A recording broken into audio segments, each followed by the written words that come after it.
So let's start. I would like to remind that agenda and bio links provided in the chat box, so I'm not going to read full bio. Let's start our session called The Challenges and Policy Advice. And we have great moderator, Huni Choi, who is head of Global Partnership Team from KDI. Hello. Welcome to the Challenges and Policy Advice session. My name is Hyuni Choi from KDI, and it gives me a great pleasure to be the moderator for the important workshop. Now, allow me to welcome Yuna Kim, the first presenter for the impact of digital transformative to climate change, analyzing the digital transformation panel data in the Asia Pacific. She is a research associate of the Global Knowledge Exchange and Development Center at KDI.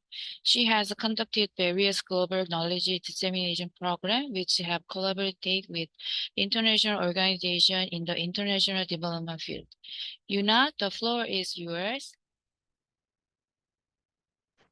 Okay, let me share my screen.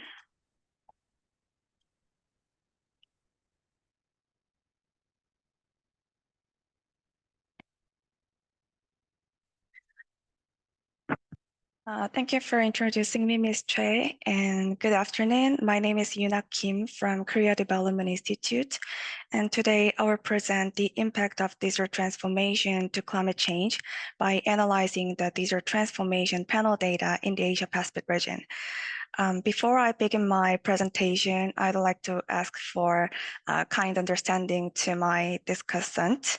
I have revised overall the data set compared to my draft paper and in the progress in finalizing the analysis. So please feel free to give me your feedback and I will reflect that after the seminar. Okay, let's start. In an era of rapid technological advancement, digital technologies have emerged as a powerful force shaping global society. With their characteristic of connectedness, accessibility, and innovation, digitalization affects all aspects of our lives. Digital technologies are interconnected, creating synergy to address climate issues. They serve 5 key functions: monitoring and tracking, simulation and forecasting, virtualization, systems management, and ICTs, including the evidence-based decision-making, balancing supply and demand, and reducing resource consumption. Digital technologies are interconnected.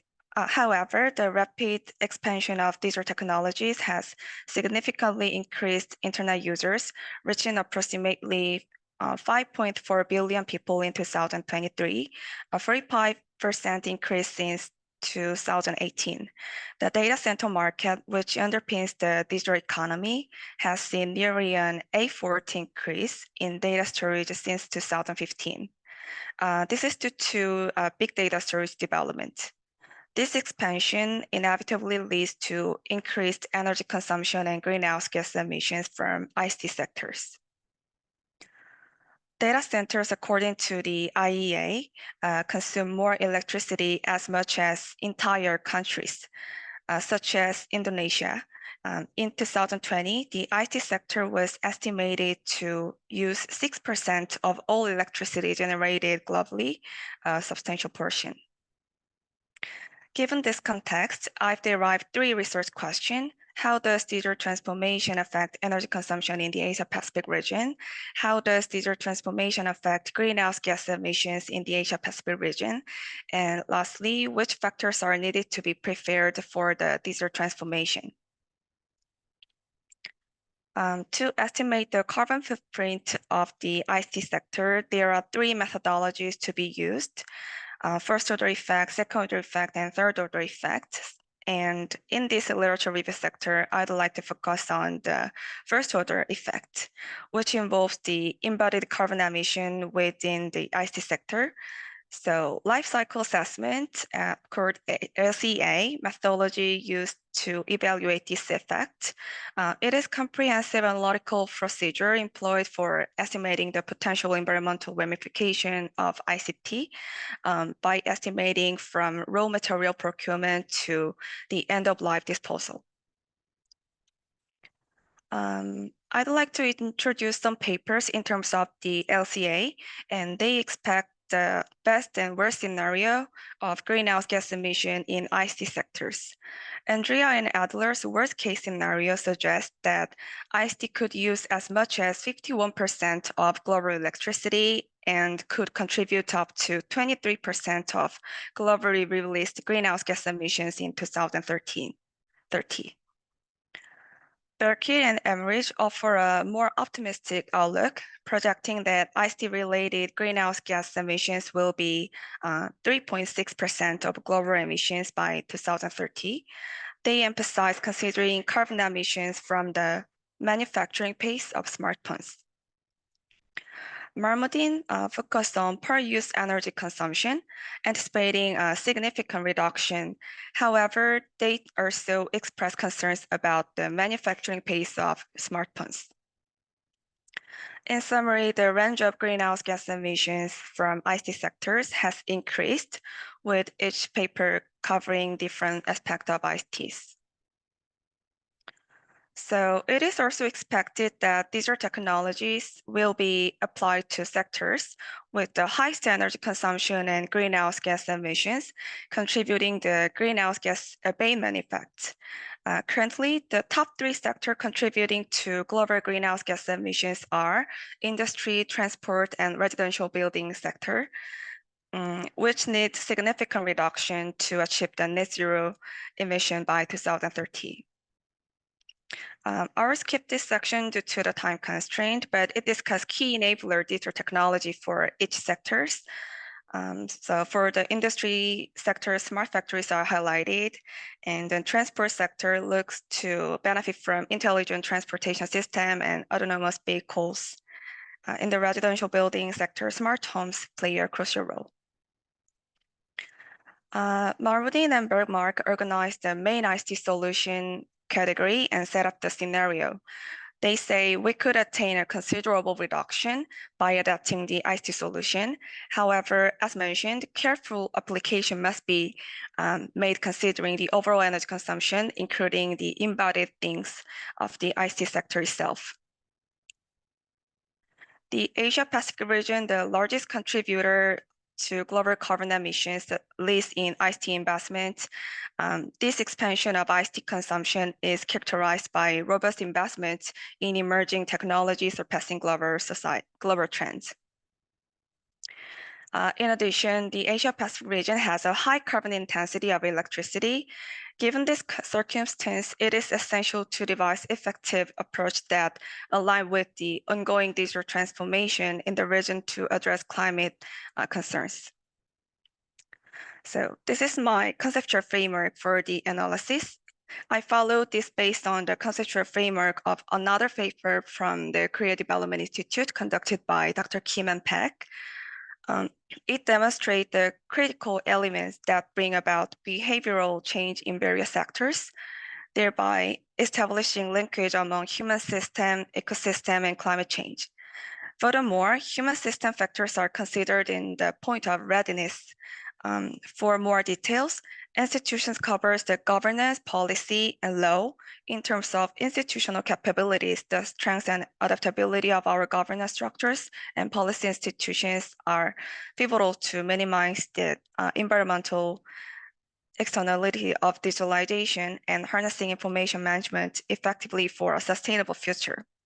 And on the skill part, it is about the capability, which is not just about the technical expertise required to develop and use digital technologies, but also heightening awareness and responsibility for ensuring a positive human system transition through digitalization for climate resilience. Lastly, Kim and Peck say that infrastructure is the foundation that links digitalization and climate resilience. In particular, green infrastructure integrating digital technologies facilitates the promotion of circular economy and enable various stakeholders to monitor for climate resilience. In this way, green infrastructure serves as the foundation for various stakeholders to modify their behaviors toward environmentally friendly practices. Following this conceptual framework, I established the data set with the raw data from World Bank indicators and US Energy Information Administration. Target countries and time series was selected following the overlapped part among the data set.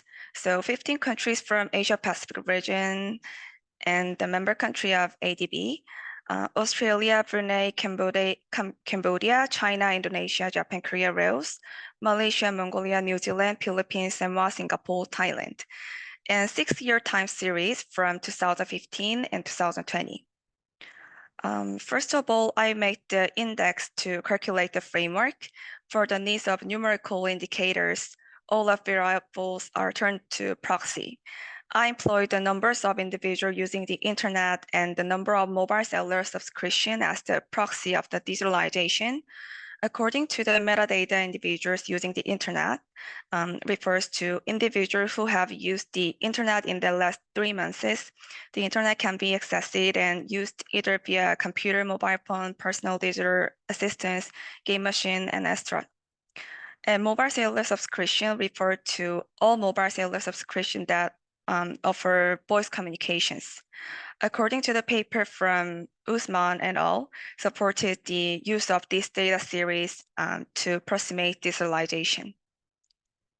For the human system part, I'm in progress to find out the perfectly fit to my valuables, but so far I analyzed with this proxy. First, government effectiveness is proxy variables for the institution part. It captures perception of the quality of public services and civil services and the degree of its independence from political pressures, the quality of policy formulation and implementation. For the infrastructure, I use the urbanizing indicator because theoretically, urbanization has an impact on energy consumption due to a wider adoption of a high technology and infrastructure in the urban area. For this skill considered as a capability, I refer to the ICT Development Index from ITU and use tertiary school enrollment as a proxy variables for this part. This enrollment ratio is the ratio of total enrollment, regardless of age, to the population of the age group that officially corresponds to the level of education shown. To see the environmental impact, I use total energy consumption and electricity net consumption and total greenhouse gas emissions. One thing that I could have been better is to find a more appropriate data that I could explain more about the digital readiness, because current data set is not well reflected the digital things in that readiness index. Based on those data sets, I created panel regression equation like this. Dependent variables are environmental effect represented by total energy consumption, electricity, net consumption, and total greenhouse gas emissions. And DG means the digitalization exogenous variables, which includes the number of individuals using the internet and mobile cellular subscription. Following SCH, UB, and GE is about the readiness of a human system as control variables. According to the Hausman test to know the appropriate panel regression model, it shows the fixed effect model is more fit to my analysis. And to prevent multicollinearity, I conducted a VIF test, and all of the values are shown under the about 5. So I could say there is no multicollinearity problem. This is the figure to show the trend of digitalization. Internet users are still increasing, but the mobile cellular subscription is more flat shape. At this point, I think it needs to consider that the mobile cellular subscription is already saturated, or the time series is too short to determine the growth rate. So in this paper, the number of internet user indicator could be more effective to find out the correlation between the digitalization and the environmental results. There are gaps on measurement range and size. So some of variables was used to log values. First of all, without any control variables, which include the framework of readiness, internet use, and environmental effect shows a positive correlation. It means that the growth of internet use could affect the increase of energy consumption, electricity consumption, and greenhouse gas emissions. Even though we put the control variables, it shows the same result, but as you can see, there is a little reduction. Furthermore, mobile cellular subscription doesn't show any statistically meaningful result as I expected. It is not a statistically meaningful result, but it shows the positive impact on total energy consumption and greenhouse gas emissions. According to the Hussaini and Lin's research, mobile cellular subscription didn't represent in the short run. However, when it comes to the long run, it shows a more positive impact than the number of individuals using the internet. This is because the mobile cellular technology uses less energy than the other internet-connected devices such as laptop or desktop, and it has more complete function for assessing digitalization, so more complete than other internet-connected devices. With this reason, user can use less energy while performing many activities at the same time when using mobile cellular devices. The thing I focused on is that tertiary school enrollment has significant results as a negative correlation in terms of greenhouse gas emissions. In contrast, government effectiveness and urbanization has a negative impact on electricity consumption, and in particular, greenhouse gas emissions. At this point, even though the green infrastructure and green policy are introduced, there is a period of coexistence with traditional things, so there could be a delay to reflect the new effects. Moreover, this is because urban is the living area adapted to a wider digital technology. When the number of people in urban is growing, energy consumption and greenhouse gas emission could be increased in the short time. Since the variables of internet users have a bigger impact than mobile cellular subscription, the interaction term was analyzed to find out the synergy between digitalization and control variables. As a result, even the variables that have a negative impact when they are analyzed by each of them move to more positive impact on the environment when they integrate it. Of course, it needs to be more processed to be robust. It could be a small piece of evidence on the importance of readiness to go forward to the right path of digital transformation. Actually, this is my first trial to analyze the digital transformation environmental impact with another panel data. So it is just for the reference. It was sorted following the infrastructure, institution, and skill from the digital transformation survey panel data. Following this panel data, we could find the upward right graph. So I bring this to show the human system for the digital transformation is growing in some countries in the Asia-Pacific region. When it is combined with total energy use and greenhouse gas emissions by sector data of IEA, although it is not completed, we could just find a trend of each coloration and which part is crucial for the climate risk. So to sum up, the increasing number of internet users in the Asia-Pacific region has a more negative impact than the number of more cellular subscription because the internet is the factor that consumes the more energy and electricity compared to the mobile cellular subscription. However, when we consider the embodied carbon footprint of ICTs, mobile cellular phones could be risky because of their manufacturing pace. Moreover, internet uses combined with infrastructure, institution, and skill, like digital readiness, could reduce its environmental risk. As a result, I would say that digital transformation readiness represented by institutions, skills, and infrastructure is important to use digital technology with a positive role in climate change in the Asia-Pacific region. Before I wrap up my presentation, there are some limitations in this analysis. I felt there is a lack of a balanced country panel data set that researchers could utilize, in particular for the sector, specific sector data. Moreover, I need to find out more appropriate proxy variables that reflect the digital things by each index, institution, infrastructure, and skill. So please feel free to let me know if there is a better indicator that I could utilize, and I will reflect that for the robust analysis. Thank you.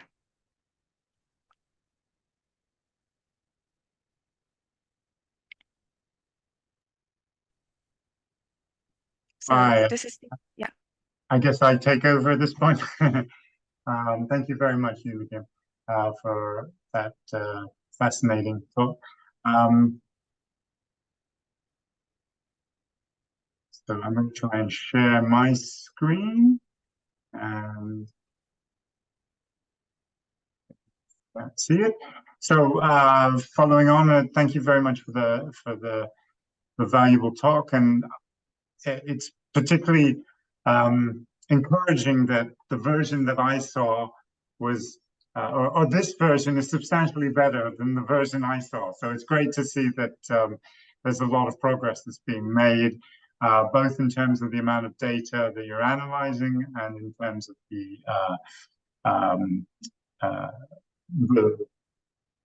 some of the statistical analysis you do beforehand, like the Hausman test and the tests for multicollinearity. So that's great. But I'll take a step back just before getting back into that. So Yuna's talk was very much about how will digital technologies contribute to dealing with climate change in the Asia-Pacific region. And an important aspect to take account of is the fact that the global economy is going through a major structural transformation. And that includes digitalization, dematerialization, and decarbonization. So what we're seeing is an energy transition, an energy transition and an informational transition. And so those are going along hand in hand, and those have the potential to radically alter the way we produce goods and consume in the world. And that will inevitably have an impact on the global economy's ability to be low carbon and low material and have effectively green growth and sustainable development. So very much the questions were, how does digitalization transformation affect greenhouse gases in the Asia-Pacific region, and which factors of digitalization are risky for climate change? I didn't see this point raised so much, this latter point, but anyway, that's fine. Your approach has been very much to run a panel regression on energy consumption and greenhouse gas emissions. So one of the important points and the important features to take account of is the different effects that ICT and energy have on each other. So inevitably, there's the environmental footprint of ICT, so the energy consumption and greenhouse gas, the waste that's associated with it, the utilization of hazardous materials, and the consumption of scarce and non-renewable resources. So all of that is part of the energy consumption of ICT, and you talk quite a bit about that at the beginning of the paper. Then there's the issue of the ICT use having a potential to reduce energy consumption and therefore environmental impact. And then there's the third aspect, which is kind of a rebound effect in a sense, where the ICT is boosting the economy and therefore increasing energy consumption, and then the environmental impacts. So all of these need to be thought about and ideally separated, although that's very challenging to do, and that requires exceptional circumstances where you're able to identify particular causal channels and mechanisms. So that isn't the case here. You haven't done that, but that's a tall order to achieve. So you're sort of doing the first stage of the process of analyzing. So very much the variables you've chosen are sort of mostly associated with that structural framework we use, which is associated with institutional variables, skills, and infrastructure. And that's kind of the framework you use. A comment that I might make at this point is that maybe you want to think a bit broader in terms of your framework to have a deeper understanding of what drives energy consumption. And it isn't only these variables. In particular, I find that price is a fundamental driver, and there's no price variable in your analysis. So that needs to be incorporated. So given the time constraints, so this is the original one, which had 7 countries and four time periods. It's great to see that now we have, I think it's 15 countries and 6 years, so substantially longer. My suggestion is perhaps you could expand that data set. Obviously it's a challenge of getting all the variables for all the years, but certainly energy consumption goes back much further, and I'm hoping many of these variables can be found with a little bit more research. So in this latest analysis, there's a good overall relationship. I think your variables seem to explain about 50% of the variation. And one of the things we find, and I was focusing on the latter results that you showed, and those suggested that more infrastructure increases energy use. So that's suggesting that there's a potential for an induced demand where having more infrastructure pushes forward energy consumption. So that's something to think about when we're dealing with that, is being cautious about infrastructure. More skills reduces energy consumption, and that's an interesting one that I'd like to think about in more detail. So I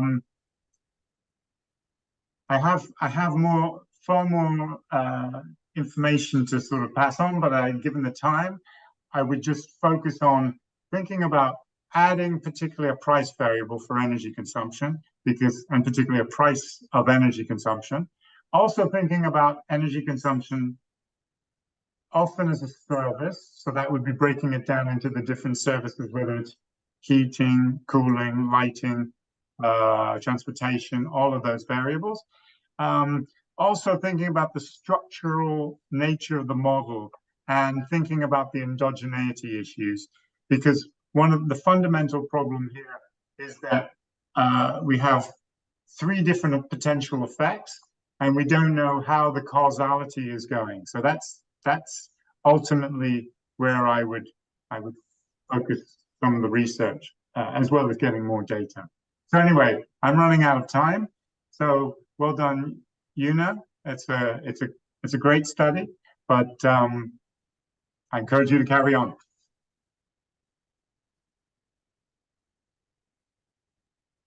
Thank you, Dr. Roger. Please, Una, can you answer the Dr. Roger's question and comment, please? Thank you for your valuable feedback and comments. And I also agree I need to get more data, including the price variables and structure thing. So I'll try to find out the more appropriate that I explain more robust thing regarding my research. So yeah, thank you. Ms. Choi, I want to comment on this paper. So yesterday I made a review comment at the end of the session, but today I want to present my my comment at the end after each presentation. This paper is very interesting, and I think Una made a great effort to collect many data. But already the previous discussant commented on very important aspects of the difficulties and limitations of this paper. Think about how to make the framework in a more consistent and coherent way. In essence, the econometric specification does not show any good information about causality issue. At most, it is about correlation, and at worst, it is based on, it is about partial relationships, not general equilibrium. But you raised very important 3 effects from the literature review, and those effects need to be analyzed from a general equilibrium framework and concept. But your regression model is just very linear, and to make correlations between and among data. So from the policy perspective, I'm not sure how to use the result of regression result in a way to make policy making, or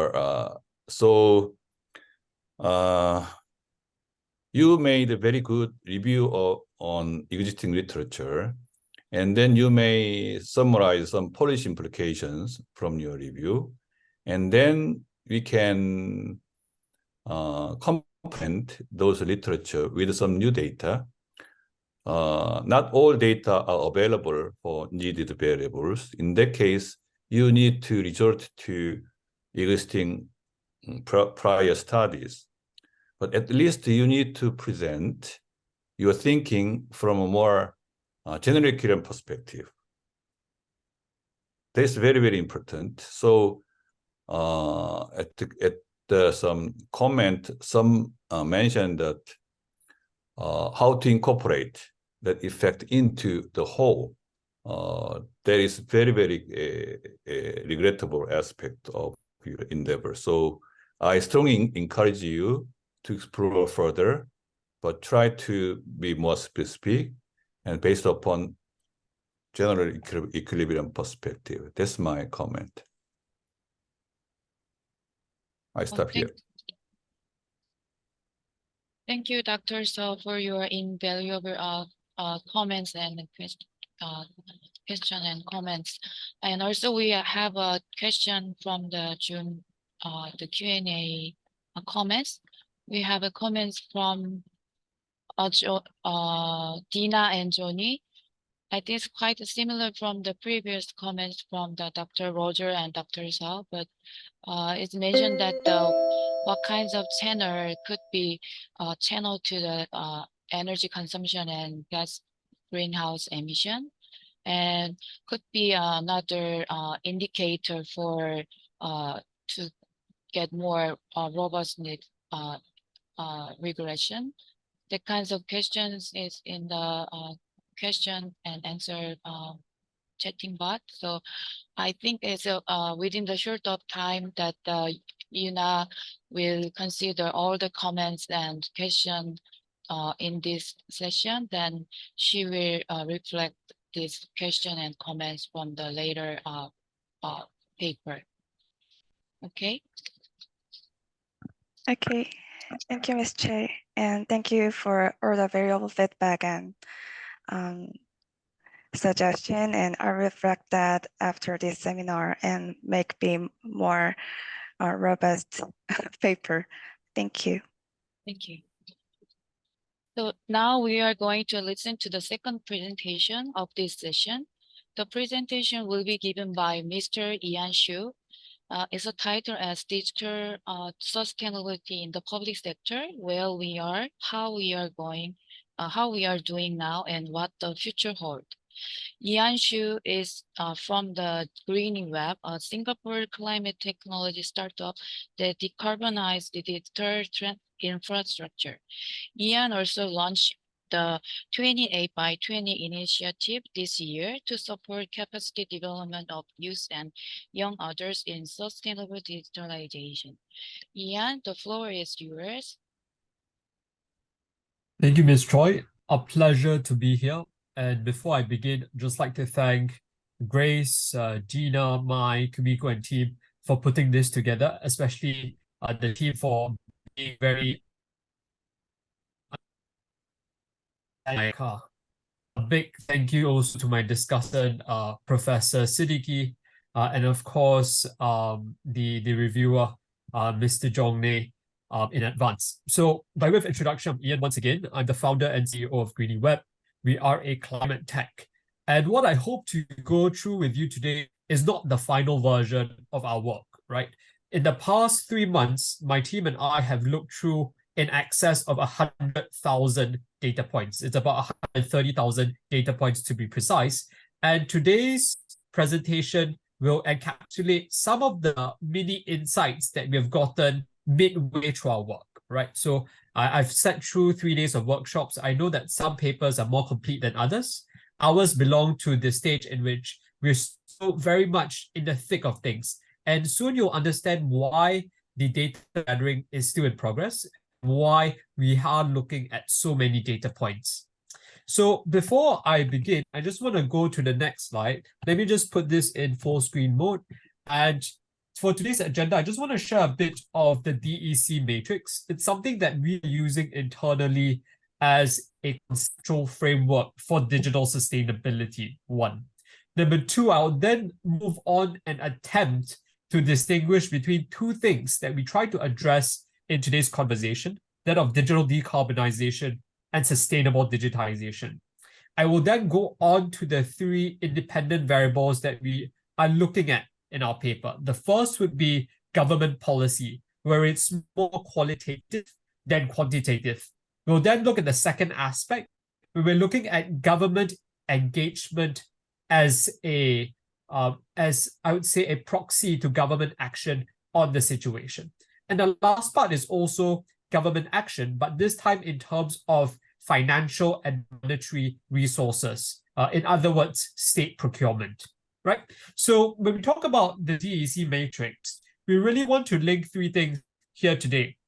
And I think I've been in very good state coming off Yuna's presentation, where she talked very extensively about ICT and the relation to the 3 things that we want to talk about in the DEC matrix, right? Data and devices, you see that on the left-hand side, energy consumption in the middle, and carbon emissions at the right-hand side.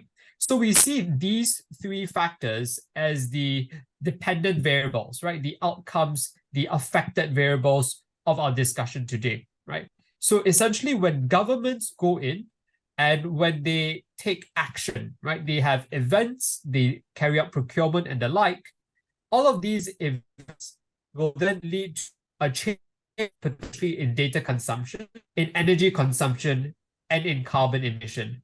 The changes are non-linear, as we'll see in a moment's time. So when we talk about upstream effects, right, we're looking very much in terms of data. The middle layer is energy, the downstream is carbon. One point to note is that the independent variables need not affect the entire chain linearly. So it need not be a data to energy, energy to carbon kind of effect. It could very well go in the middle here, or even end up in between the energy and carbon layer. That's something that we'll discuss slightly more towards the end of today's session. So before I go further, I just want to emphasize the difference between digital decarbonization and sustainable digitization, right? Because in digital sustainability as an umbrella term, right, we've got the forward-looking side of things, which is sustainable digitization. We look at the process of building new digital infrastructure that is clean and green, right? But there's also the other side of the coin, where we observe and we look backwards and we see how we can decarbonize what we've already got, our legacy infrastructure, our existing digital infrastructure. So for the purpose of this paper, right, we're looking at government policy and their events, as well as their procurement in the lens of sustainable digitization, right? So it's going to be more of a forward-looking measure, and at times with a bit of retrospection as well. So how are we going to evaluate the Asia-Pacific governments, right? We're going to look at them from 3 ways. The qualitative side, which would be legislature, and then the quantitative side, which is finance, as well as actions, right? The total number of APEC governments that we're looking at in terms of countries and special administrative regions, about 23. As I mentioned earlier, it's work in progress. The number will probably reach to the late 30s or early 40s by the end of this paper, right? We've got fairly good data in some of our remaining countries, but they're not put here simply because the data has not been completely collected for this, right? As I mentioned earlier, there are 3 things we're looking at. Number 1, we're looking at governmental awareness, right? And that's seen really in terms of current legislation, right? Legislation that they already have, or legislation that they are going to table on the topic of digital sustainability, right? So do they talk about ICT and its impact on, say, carbon side of things, on the energy side of things, or do they not talk about it at all, right? Right here, we're going to be very specific, and we're only going to focus on the software side of things. So we're not going to talk about e-waste. We're not going to talk about the hardware, the embodied carbon. We're just going to talk very much about the virtual world, and therefore that being a representative of digital sustainability. The second thing in terms of action is we want to see how engaged governments are. And what better way of looking at this through the lens of either programs that they're running, could be a government-funded program, an educational initiative, an event, it could be a conference and the like, right? Something that promotes and raises awareness of digital sustainability. So this is more of a quantitative factor because you can actually calculate potentially a number of events, programs, duration, and the like. The last thing really would be financial, right? So are governments putting their money where their mouth is, right? Are they actually procuring in a way that promotes digital sustainability? So we're looking at monetary commitments, so basically future procurements that has already been committed to, or past, I would say past forms of procurements in this, right? So once again, it's a quantitative factor. We can therefore see the number of procurements available, and hopefully even the total quantum amount. Although a caveat here that I'd like to add very early on is that most of the times when we talk about packages with digital sustainability is always part of a bundled package. So when we think about total quantum, it generally has many moving parts. And that's something that I'll share a bit later at the limitation side of things. So let's move fast, right? And we talk about local government policy. So we did a review of English language government policy. And we did a review of, as far as possible, local language government policy, bearing in mind the difference between both, right? It's purely targeted at a federal, a national level. So we did not look into specific, say, city level policy, a state level legislation, right? It was all very federal level. The time period was a 10-year time lapse, right? So we're talking about 2013 to 2022. We're trying to see if there's an evolution in government think in the matter, right? So what we looked at were really specific legislations directly on the topic of digital sustainability. Otherwise, we were looking at references to software digital sustainability. So the second thing that we did was that in terms of programs and events, we had a look in terms of what we call events or programs that were directly run by the government. So there's a direct connection with the government, or that were indirectly supported. For example, an accelerator or an incubator that was funded by a government or a related body, right? So purely corporate events, right? Things that were run purely by commercial means, by private companies without any government links were excluded, right? So we considered all forms of events and programs, whether they were online, offline, or hybrid, and that really took into account the COVID years, right? 2020, 2021, 2022. If we just had everything for offline events, for example, we would have no data for the last 3 years. So the first thing that we want to talk about right now is the number of government events versus country, right? So right here, you see a very noisy table, right? And this is something that we're trying to look at as well, right? So it's very noisy in the sense that you can see very, very disparate number of events that takes place in disparate countries across the various years, right? Sometimes you have more, sometimes you have less. The table below here shows you the aggregate number. And one of the few insights that we've garnered, not just from this data set, but from the data set that we haven't presented from the other countries and areas as well, is that generally you see single-digit numbers, right? In other words, we see a very low level of events, programs, otherwise, that are run directly or indirectly by the government. The second thing we sort of observe is a general lean towards more events in the closer years, right? So that's the first two insights that we've gotten from this particular table. The other thing that we want to look at really is if we water down the previous table and we look at this particular chart right now, we can see more clearly when you compare 2013, which is the lighter green, and 2022, which is the darker green, how there is potentially this more obvious increase of events from 2013 to 2022. So in the previous table, it may not be as visible, but in this table, the increase is more certain, right? So the number of government events can also be, and this is something that we were just looking at the side, correlated versus HDI, right? So you look at countries from more emerging economies, and then you look at countries that are, or areas, right, that are towards the higher spectrum of the HDI. And what you therefore see, at least based on the latest available data in 2022, that there tends to be some form of association, right? It's not a very clear-cut one, but there is sufficient data, so as to speak. This is just very cherry-picked data, but there's sufficient data from the whole data set that suggests that the higher HDI is, the more likely a country is going to look at this area and potentially consider this. One explanation we've come on the back of the envelope is that countries that are potentially in the lower spectrum of HDI may not have digitized, right? So software sustainability and events that related to this are non-relevant whatsoever. And that's why for these countries, the number of events can tend to be about zero across the 10-year period. So the other thing that we wanted to think about really is also state procurement, right? So when we talk about state procurement, we're thinking about how much governments spend on this matter. But as earlier indicated, because most of digital sustainability packages are part of wider projects, right? Wider digital transformation projects. What we did was we had initially, at a moment in time, excluded the so mainly on a per procurement basis, and not how much each procurement is or how much is spent on digital sustainability, simply because it is too opaque, right? So that's the reason why we have no quantum or threshold amount for this particular feature.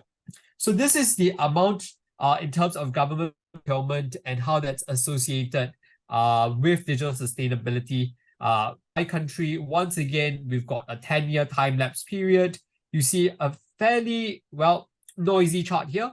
I kind of like changed it to a bar chart so you can kind of see the amount spent in terms of government procurement, right?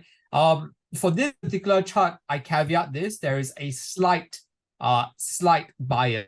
And that's the reason. The reason is because we included digital sustainability as a criterion, right? So not just purchases of digital sustainability, but digital sustainability as a criterion for any successful digital transformation package, right?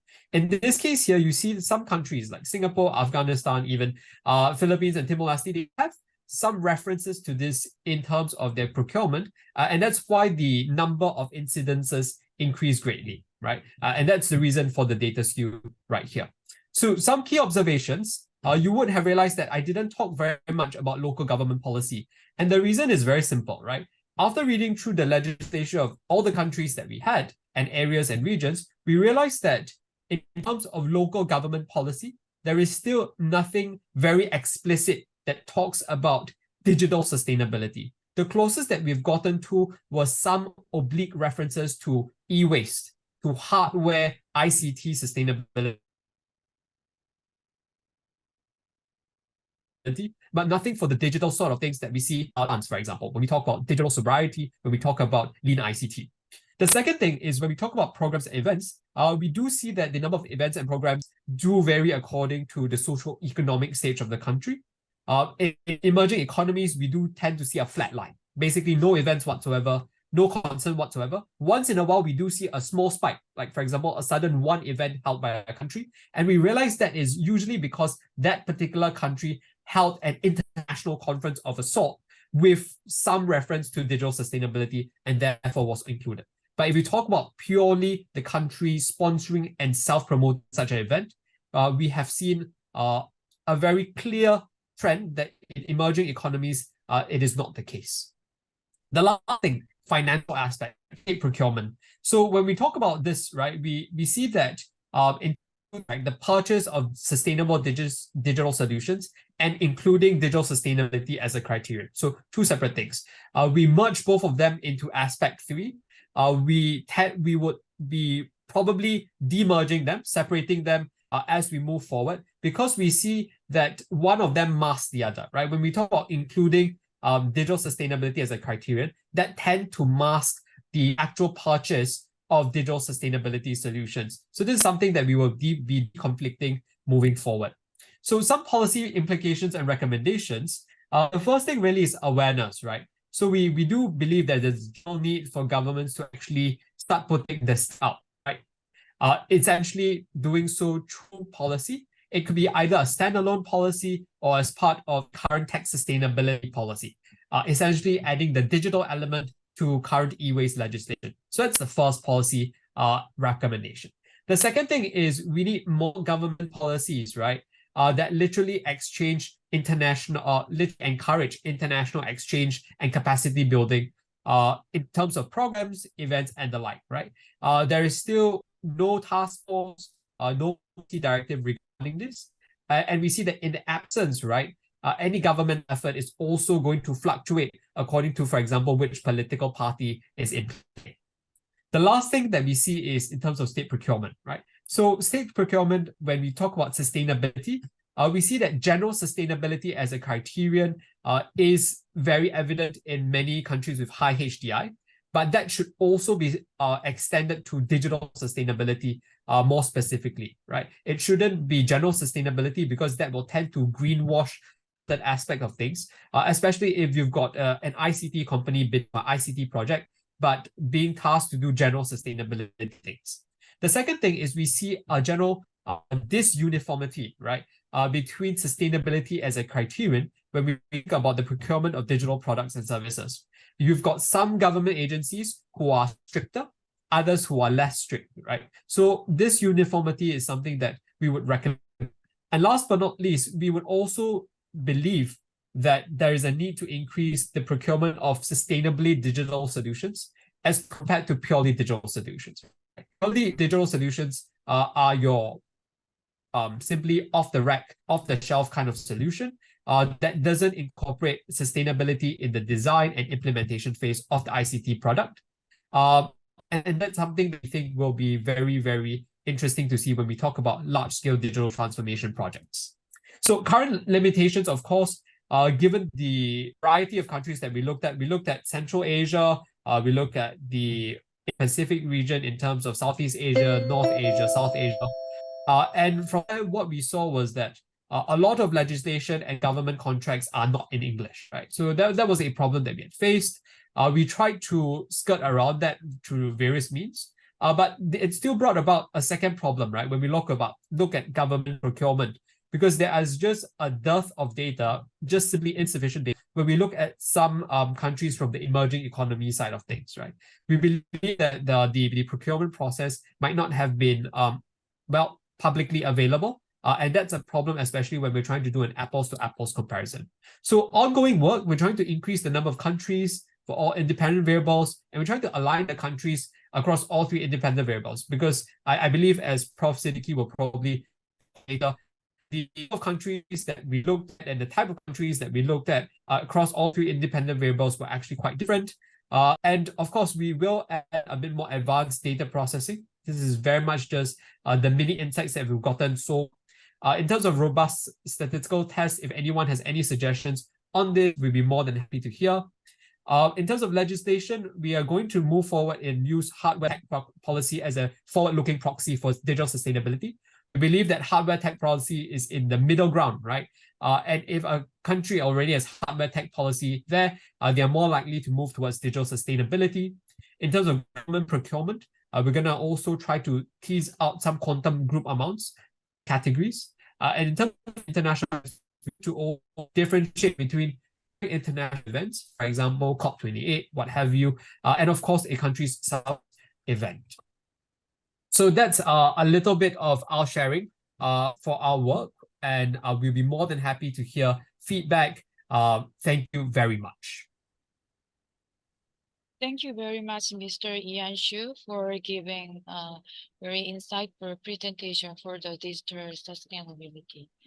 Now the discussion session of this paper will be led by Dr. Noor Alam Siddiq, a professor of Graduate School of Public Policy, Narajaria University.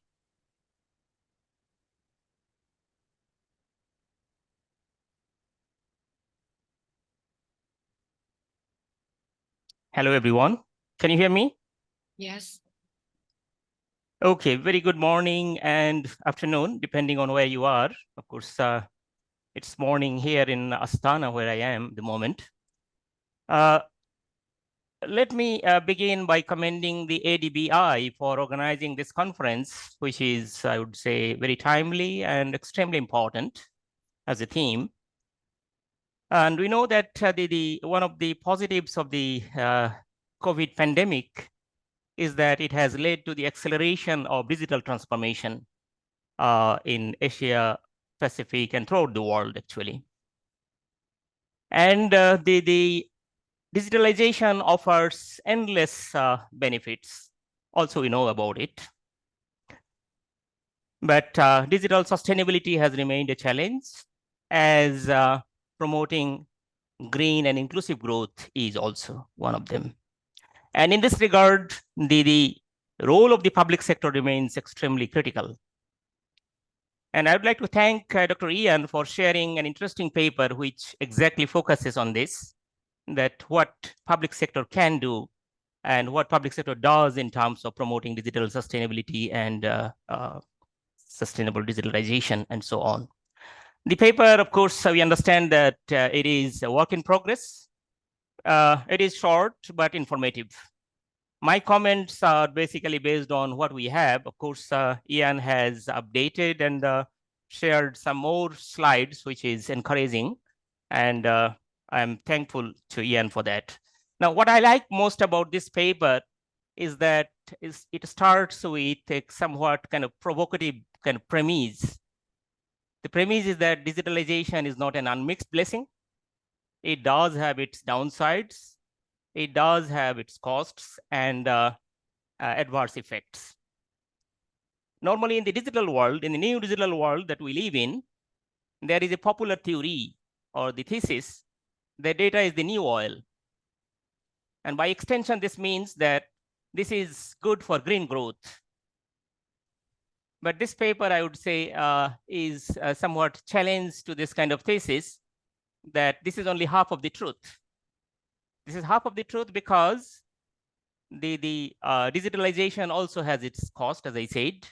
As we continue to digitalize, inadvertently, we also continue to add to the digital carbon footprint. And to my mind, this paper is significant from that particular point of view. And of course, as Dr. Ian has shared, that his paper basically examines how the countries in the Asia-Pacific region, they are doing in terms of digital sustainability. Of course, the paper, I would say, is quite clearly written and very insightful. And he has defined all the key terms, and he has used decarbonization as a means to foster digital sustainability. And his framework, the DEC framework metrics, which serves as a framework for explaining digital sustainability value chain, these are all fine. And methodologically, I would say the paper is quite robust, because he has collected, or his team has collected data from 23 different Asia-Pacific countries. Although I'm not very sure about the sources of this data and how reliable or credible the sources are, I'm sure they have taken those things into consideration. At least Ian has not shared what sources have been used in accessing those data. Now, in terms of exact focus of the paper, of course, three important variables have been considered: the awareness, actions and events, and financial commitment. I'm happy with those. Of course, this is, I would say, a kind of baseline type of study. Perhaps future studies can consider other variables. Then the other strength of the paper, to my mind, is that it has covered a period of last 10 years, 2013 to 2022, and collected data from 23 different countries, which I would say is a commendable job. I appreciate the authors for doing that. Now, if I may make some critical remarks about the paper, I would say that the first issue is that it lacks a proper literature review. In other words, we don't know what is the current knowledge in this field. Of course, the author has tried to compensate this by introducing a section called decarbonization, and where he has tried to outline some of the challenges involved. It also focuses on the present state of the play in terms of three variables that we have discussed. The paper is quite silent about the roadblocks and challenges facing ahead. Although the title of the paper is quite ambitious, it talks about past, present, and the future. I'm sure the authors should be able to talk about the future based on the current trends.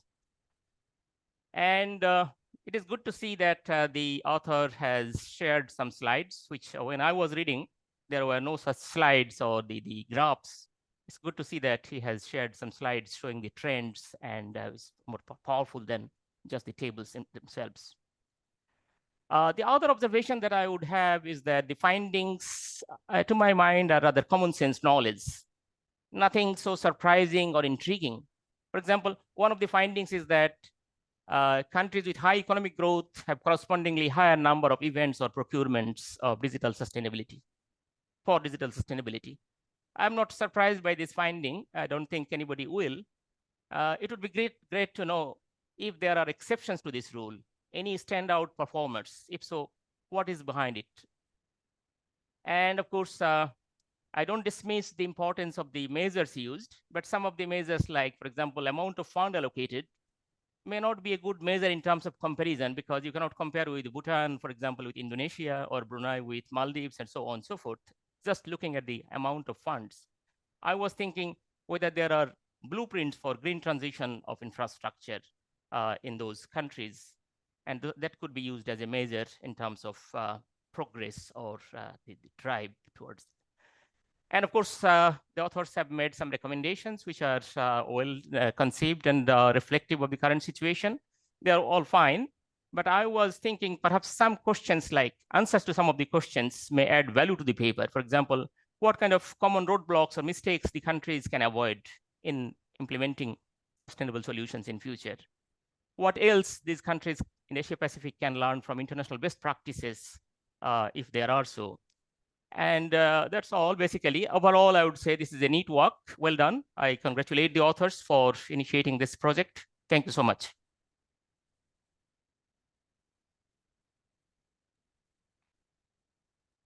Thank you, Dr. Noor Alam Siddiq. And also we have a report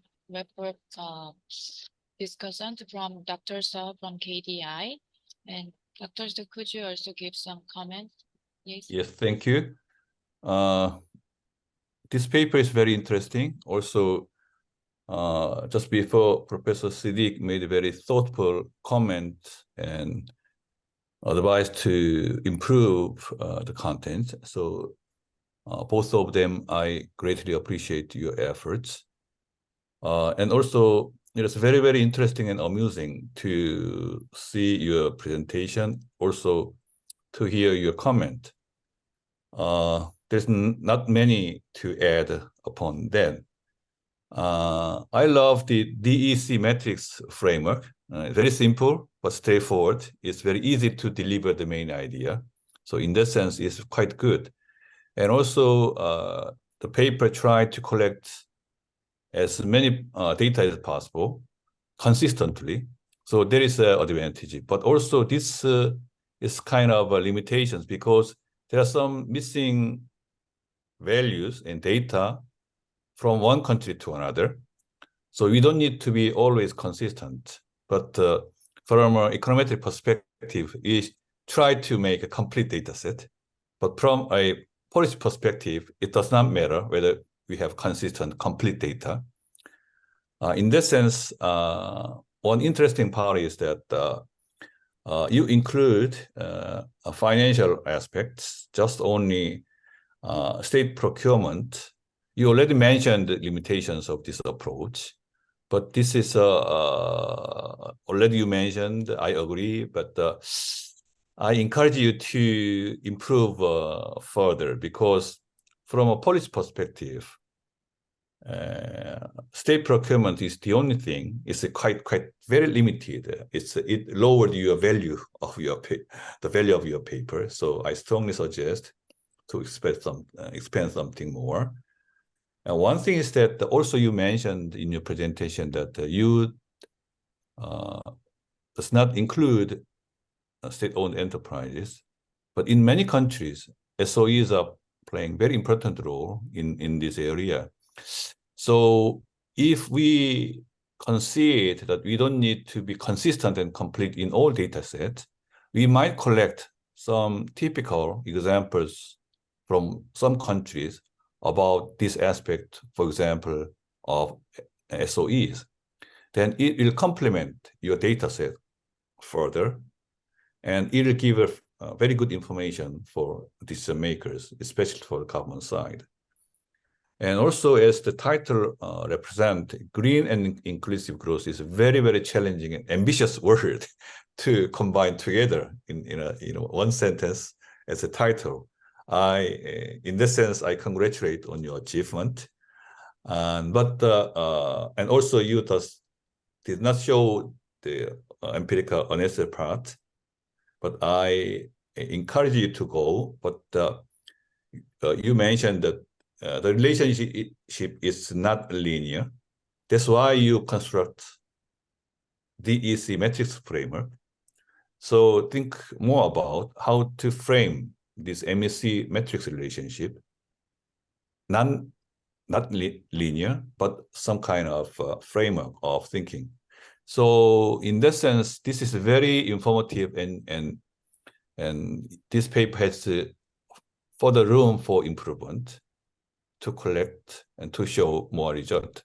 So in that sense, I anticipate further work a little bit more, and then this paper will give very good information about policymakers. Thank you for your achievement. I want to step here. Thank you, Dr. So. And also we have some question from Monica that it is crucial to take action to stop or withdraw financial support for the fossil fuel industry, given that it continues to be the primary drivers of climate change. How ICT can monitor this process? So following the time constraint, Dr. Ian, could you give us some response with all the comments from Dr. Noor, Dr. So, and the question, please? Yes. Thank you so much, Dr. Noor, Dr. So, for your comments. They have been duly noted, and I will work on them to ensure the paper is more robust, both in terms of data collection and, of course, the processing of data. Moving from there, I just wanted to put in, I think I might have missed this just now. So all the data we've gotten were directly from government portals and the like. We did not we tried our best rather not to use third-party providers. We only used them as a consultation, right, to the actual direct data we were getting from government-related portals and the like. So that's really the source of the data. Thank you so much, Dr. Noor, for pointing that out. In response, a quick one to Monica's question. That's a very good point. I think that really harks back to what Ms. Yuna was talking about just now in her presentation, where there was both the addition and reduction effect. So the usage of ICT to monitor the reduction of fossil fuel would really fall under how ICT does great for the environment, right? So our paper is more focused on the flip side, just as a warning to policymakers as well, that they shouldn't take ICT for granted when looking at using that for green and inclusive growth. Thank you once again, everyone. So now let's please welcome our final presenter, Dr. Hae-young Woo from KDI. The paper title is Addressing Digital Divide, Challenging in the Digitalization Era and Policy Alternatives. Dr. Woo is the head of KSP Evaluation and Outcome Management Team at KDI. Currently, she serves as the KSP program with Uzbekistan, consulting for regulatory sandbox in fintech industry. And she also teaching experience in development economics and Gwangju National University in Korea. Dr. Woo, the floor is yours. Thank you, Dr. Choi. First, let me share my presentation. And I'll make it full screen. Can you see the screen? Yes. Hello, my name is Hae-young Woo. and I'm from the Center for International Development at KDI, and it is my great pleasure to be a part of this important research project and share my presentation on the topic of the digital divide. The digital divide is a concept that is increasingly prevalent in our society. Digital divide, which is the inequality between people who have access and use of digital technology and those who do not, has been emerged as a social issue in this digitalization era. Digital divide is not just a technical problem, which arose from the lack of infrastructure or connectivity. Rather, it is a social issue which is affected by personal and positional environment, such as age, gender, and region, and education, etc. To address the digital divide problem in Asia and Pacific region, it is necessary to identify the factors affects to the digital inequality and the necessary policy implications. Given the significance of the digital divide as a critical socio-economic issue, I have crafted the following research questions. To what extent do access and the use of digital technology differ by personal characteristics? And to what extent do economic and social resources affect the digital competencies, which enables access and use of digital technology? How do the digital competencies impact subjective well-being? And what are the policy recommendations for the inclusive growth in the digitalization era? The primary focus of this research is to gain a comprehensive understanding of the digital divide and to identify the variables that contribute to it. Over time, the definition of the digital divide and its components have evolved. In 1990s and the early 2000s, the primary focus was on physical access to technology, internet connectivity, and web usage. Following the discourse on the first level, the digital divide, there has been a growing focus on the second level digital divide, which centers around digital skills and experience. The third level of digital divide is a more recent concept, and it emphasizes inequalities in digital outcomes. It highlights that even with equal levels of infrastructure and skills, the outcome of digital use can vary. Researchers have found correlation between a person's socioeconomic status and internet user skills with their engagement in creative digital activities. Beyond the three levels of digital divide, emerging issues include the concept of digital capital, subjective well-being in the digital age, and the adoption of newly developed technologies such as the Internet of Things. These areas expand our understanding of how digital technology impacts various aspects of our lives. Among these emerging issues, I have chosen to take the concept of digital capital. This theory aligns with a materialist perspective, emphasizing the significance of economic means and social opportunities in acquiring digital technology. It is rooted in Bourdieu's idea that diverse forms of capital extend beyond economic resources, encompassing social and cultural capital. In this context, digital capital can be seen as a subcategory of cultural capital, representing both embodied and objectified forms of knowledge and skill in the digital domain. Once the concept of the digital divide has been defined, I have formulated a comprehensive framework that encompasses various dimensions, including endowment, positions, resources, digital capital, usage patterns, outcomes, and ultimately their influence on life satisfaction. This framework provides a structured approach to analyzing the multifaceted aspects of the digital divide and its impact on individuals' well-being. Following this framework, I intend to gather evidence within the context of South Korea, utilizing a well-defined data set.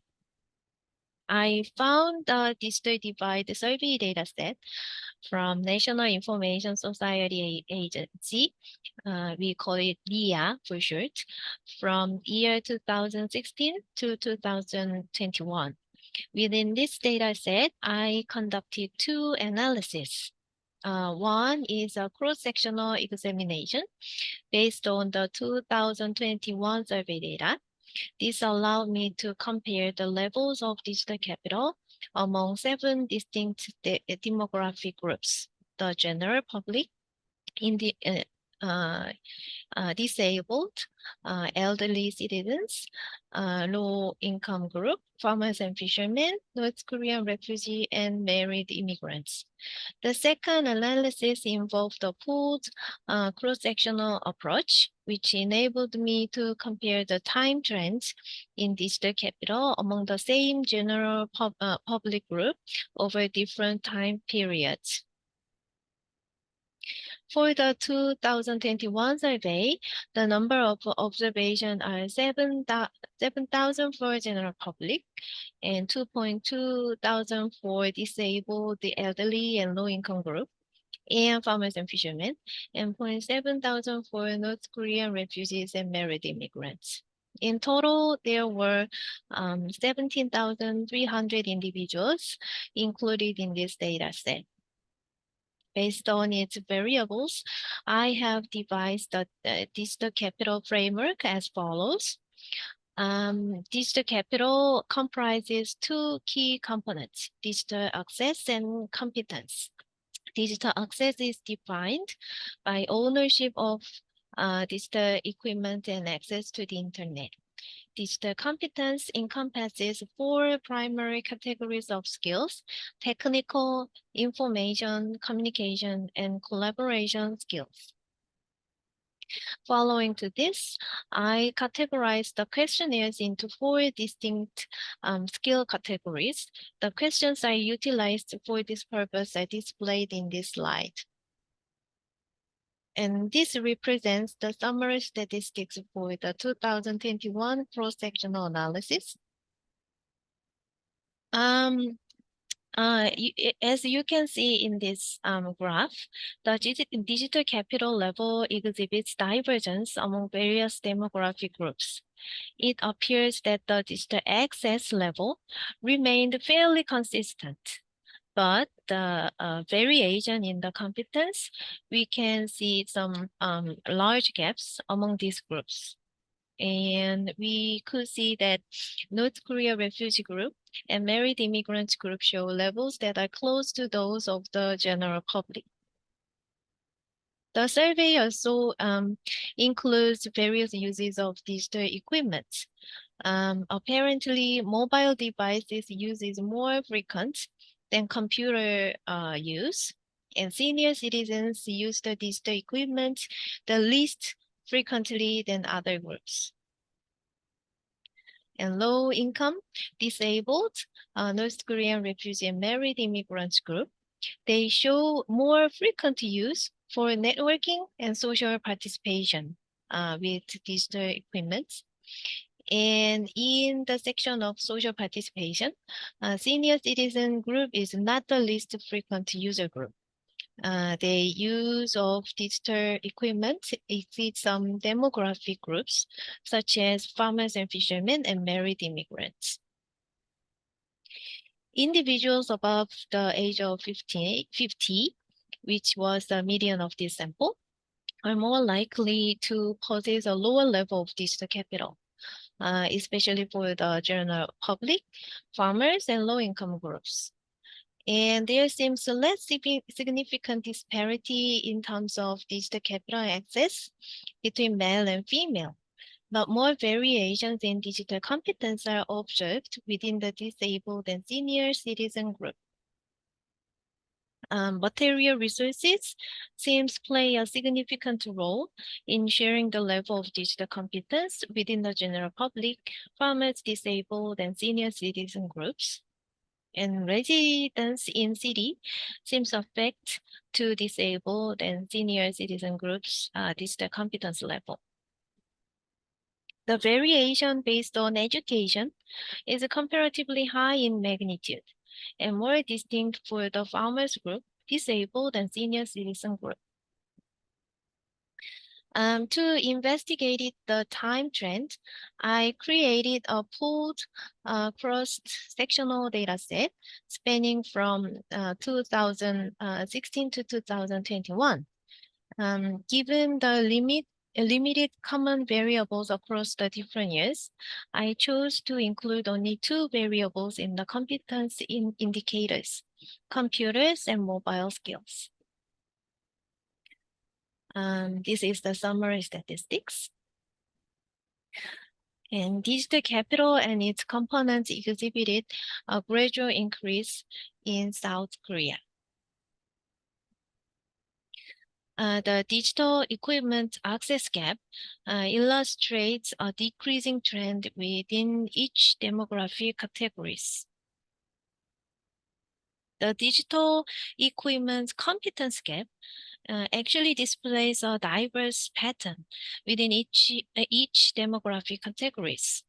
After COVID-19 pandemic in 2020, the disparity has actually expanded, particularly between individuals with and without financial resources and a college education.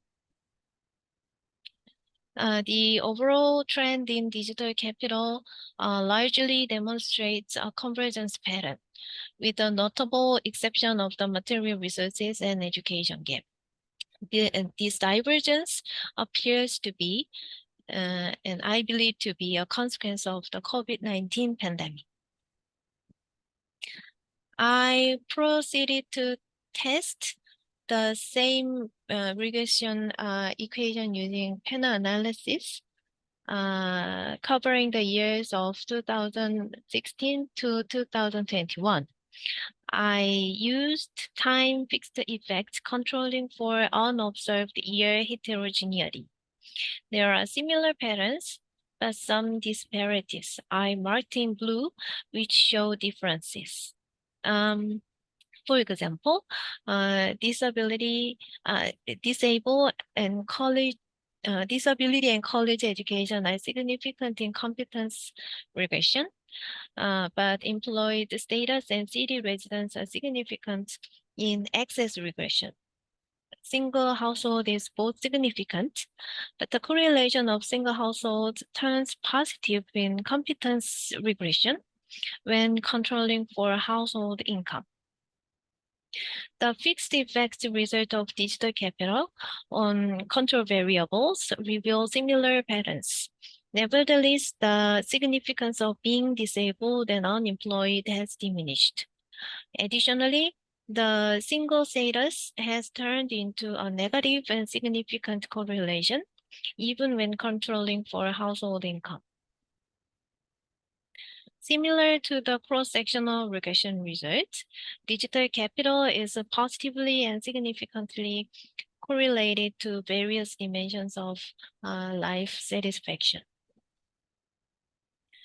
Now I would like to talk about Korean experience, which might influence those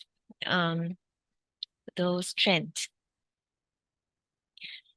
In Korea, the National Information Society Agency, NIA, has been striving to achieve the establishment of the digital-based government, the promotion of national data, infrastructure, and digital inclusion since 2009. According to their white paper in 2022, Korea's intelligent informatization policy began in the 1970s to 1980s. And then they established key national computer networks from late 1980s to mid 1990s. And then from mid-1990s, they promoted informatization of state and society with the Framework Act on National Informatization. And currently, they are promoting the development of intelligence informatization using IT technology since 2018. Korea-specific policy areas can be categorized into 3 main areas. One is enhancing national access to information and technology services. And second is to reduce the digital divide among these advantageous groups. And third is to address regional digital disparities. The Korean government has enhanced IT service accessibility for low-income groups through several measures. In September 2017, they raised optional discount rates. And subsequently, in 2021, they extended an affordable smartphones, which we call it 알뜰폰, access to up to 10 million people. And the government collaborated with telecom companies in 2012 to establish 2,000 public Wi-Fi hotspots. So they are trying to enhance IT service at a lower price. And also the government is enacting policies to improve digital access and skills for disadvantaged groups, including seniors and disabled individuals. Additionally, the Korean government is supplying digital support equipment for people with various impairments. And to bridge the regional digital gap, the South Korean government is actively advancing ICT technology and AI service in rural area, and we call it Smart Village and Smart 경로당. 경로당 is a senior center in Korean language to promote those region-based digital community. Digital learning space is a place where all citizens can learn digital services necessary for their lives. And there are over 1,000 spaces. And they established also digital experience centers in 226 basic local governments, which are digital learning hubs. And they are teaching from basic educational kiosk, online studio, and to advanced class like AI and 3D printing. And current issues includes negative effects of digital technology, encompassing digital manipulated information, digital expression of hatred, and digital sexual crimes. And also we are talking about the capacity for digital rights. That means the necessary abilities to uphold universal values of freedom, human rights, and solidarity. Finally, the policy implications are like this. The level of digital capital varies among different social groups. So there are necessities for customized policies rather than one-size-fits-all approach. For example, senior citizens groups exhibit a lower level of digital capital in especially farmers and low-income groups. And females tend to have a lower level of digital capital within the senior group, so there are disparities. And national government should strive to improve access to IT services and diminish digital divide among disadvantaged groups and also these regional inequalities. And third, digital capital demonstrates a positive correlation with various domains of life satisfaction. And that's all. Thank you. I look forward to further developing this paper through the review comments and the Q&A session. Thank you, Dr. Wu. That was very excellent and analytic presentation. The discussant of this paper is Dr. Azib Razak, who is Senior Research Specialist Research Division at Carrick Institute. Thank you so much. And first of all, ADBI colleagues, very well done for arranging this conference.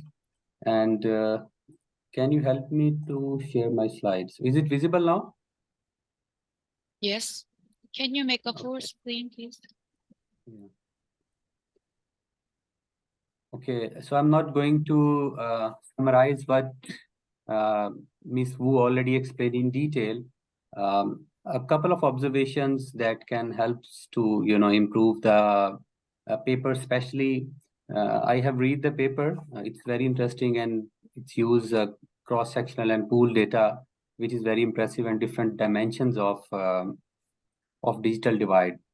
The first suggestion is please add the abstract in the paper. So far, there is no abstract, and without the abstract, I think so it's hard for reader. I think maybe it's a omission by error, but the paper I have received have no abstract. So please consider this one. This is the first one. And the second most important point is about the motivation of the study. So far, the core objective is the digital divide that is associated with the different domains. But if you look into the introductions, there is not much discussion that how your core framework is derived and how it is associated with the digital divide. For example, how different attributes, personal, positional, and resource related attributes are linked with the digital capital or your dependent, that is you observe different variables for this. So this is one of the suggestion from my side. In the introduction, please add some connectivity, and then also add your research question in your papers. The paper, I don't think it's your first version, although you have presented your research question here in the presentation, but in the paper there is no objective and research question. And the next is about the methodology. You have mentioned that you have applied the fixed effect model, and one is for the cross-section and another is for the pooled panel. I suggest to add to explain your proposed model based on a certain test procedure, statistical testing. So if you are applying the fixed effect model, why not random effect? And if you can apply both, then you can apply a specific test to see which one is appropriate. And the second is about the data. There are you have three dimensions: personal, positional, and resources. I think that some of the indicators are highly collinear. Your independent sites are collinear within that group. So I suggest to add to check for the multicollinearity of particularly your resources and personal variable. And if some of the indicators are highly collinear, I think it would lead to multicollinearity, and you can also rerun the models if this is in case if it is highly collinear. And then again, there is not much discussion about the robustness. So far, the model is very sensitive to the parameters restrictions that we are going to apply. And I think so there are reverse causality also if we look into digital divide and different attributes of personal resources. So there is cause and effect existence here, or we can say the reverse causality. So how we can address this? A higher digital divide itself leads to a lower personal and social satisfaction, and likewise lower socio-economic profile lead to higher digital divide. So for this, I would suggest that you may also, I think you can go for the GMM model that is appropriate for your robustness, because you have very large observation and time in your pooled. We have very few years, and you can look into it. And the third one is there has been discussion on the previous presentations about non-linearity. So I would suggest that you may also look into it, because some of your independent variables are channeled through. For example, the personal and the positional variables may be channeled, may be moderate to impact the digital divide. So I didn't see any moderation or mediation effect in the discussion. So far, we assumed that these factors independently affect the digital divide. So if you think that it is appropriate, you can try for this one. And the one of the most important thing is the definition of the digital divide. So most of the factors that you have included are obviously, these are very well-known model and also used in literature. But currently, if you look into the definition of the digital divide, digital regulations, digital security, digital ecosystem, internet quality. So I think these 4 or 5 factors, non-conventional factors, especially the digital security and the regulations and internet quality, and also the cost and price of the internet. So if you look into, if you are going into the age factors, that okay, different age has a different resource endowment have differently attributed to the digital divide, then I think you may try to control the effect of the cost of internet. A lot of people don't use the internet because of the quality, because of the security issues, digital regulation. So I think these factors would be integrated and needs to be controlled. And lastly, I think if you look into the regional aspects, there are some spillovers. As you mentioned, there are some different socioeconomic groups have different effects. I also think that there is spatial spillovers, and also there is accumulation effect. So if you look into the different regions, how the regions integrated with capital, or how the highly intense region in terms of digital development would affect the neighboring regions, so it should be more interesting. Overall, the study is very interesting and very updated. Thank you so much. Thank you, Dr. Azib. And also we have a reviewer from Dr. So from KDI. Please, Dr. So give some comments. And yes, thank you, Choi.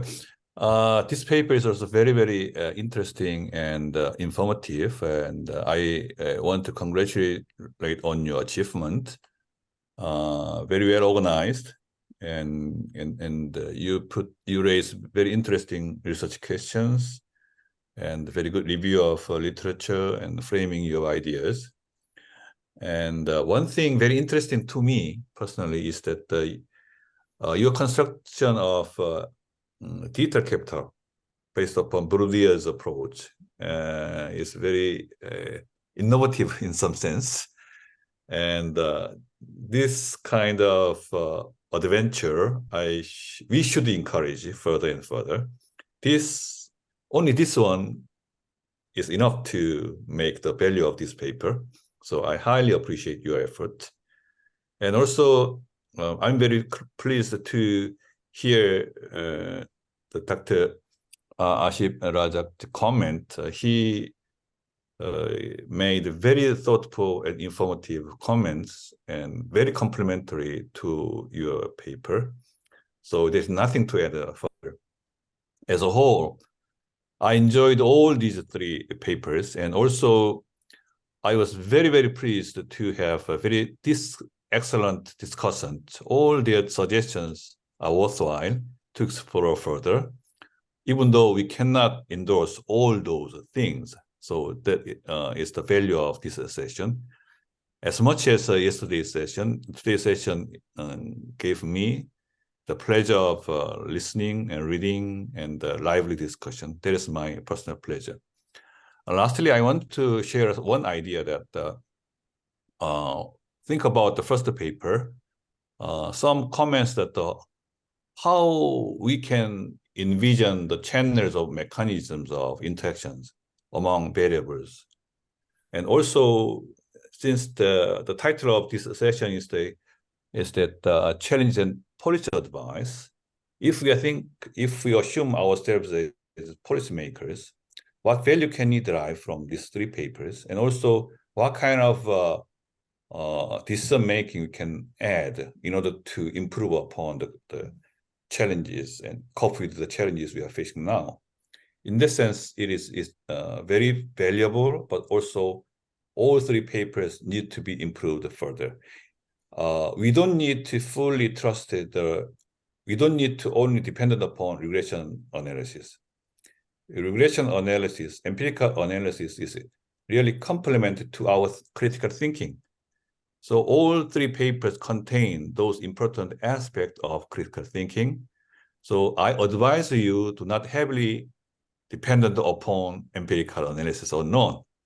But your thinking is much more valuable, and much more valuable for especially when you're making about policy making. So that is my comment. And also, let's try to think about the relationship, not only in linear dimensions, but also multilinear or nonlinear dimensions. Even though we are not able to practice that framework into empirical analysis, we should think about those relationships in much higher dimensions.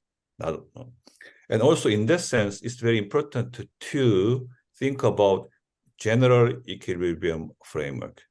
Regression analysis of all three papers are basically partial equilibrium approach. But the advantage of critical thinking, especially in economics, and also especially about the problems we are talking today, is that we need to think about much more higher dimensions. And in that sense, I strongly encourage you, even though we are not able to practice in empirical analysis, our thinking should be multidimensional and should be nonlinear and should be consider other aspects which are not delivered by the data alone. So my final advice and comment is, do not heavily dependent upon data alone. Do not only trust on the regression analysis result.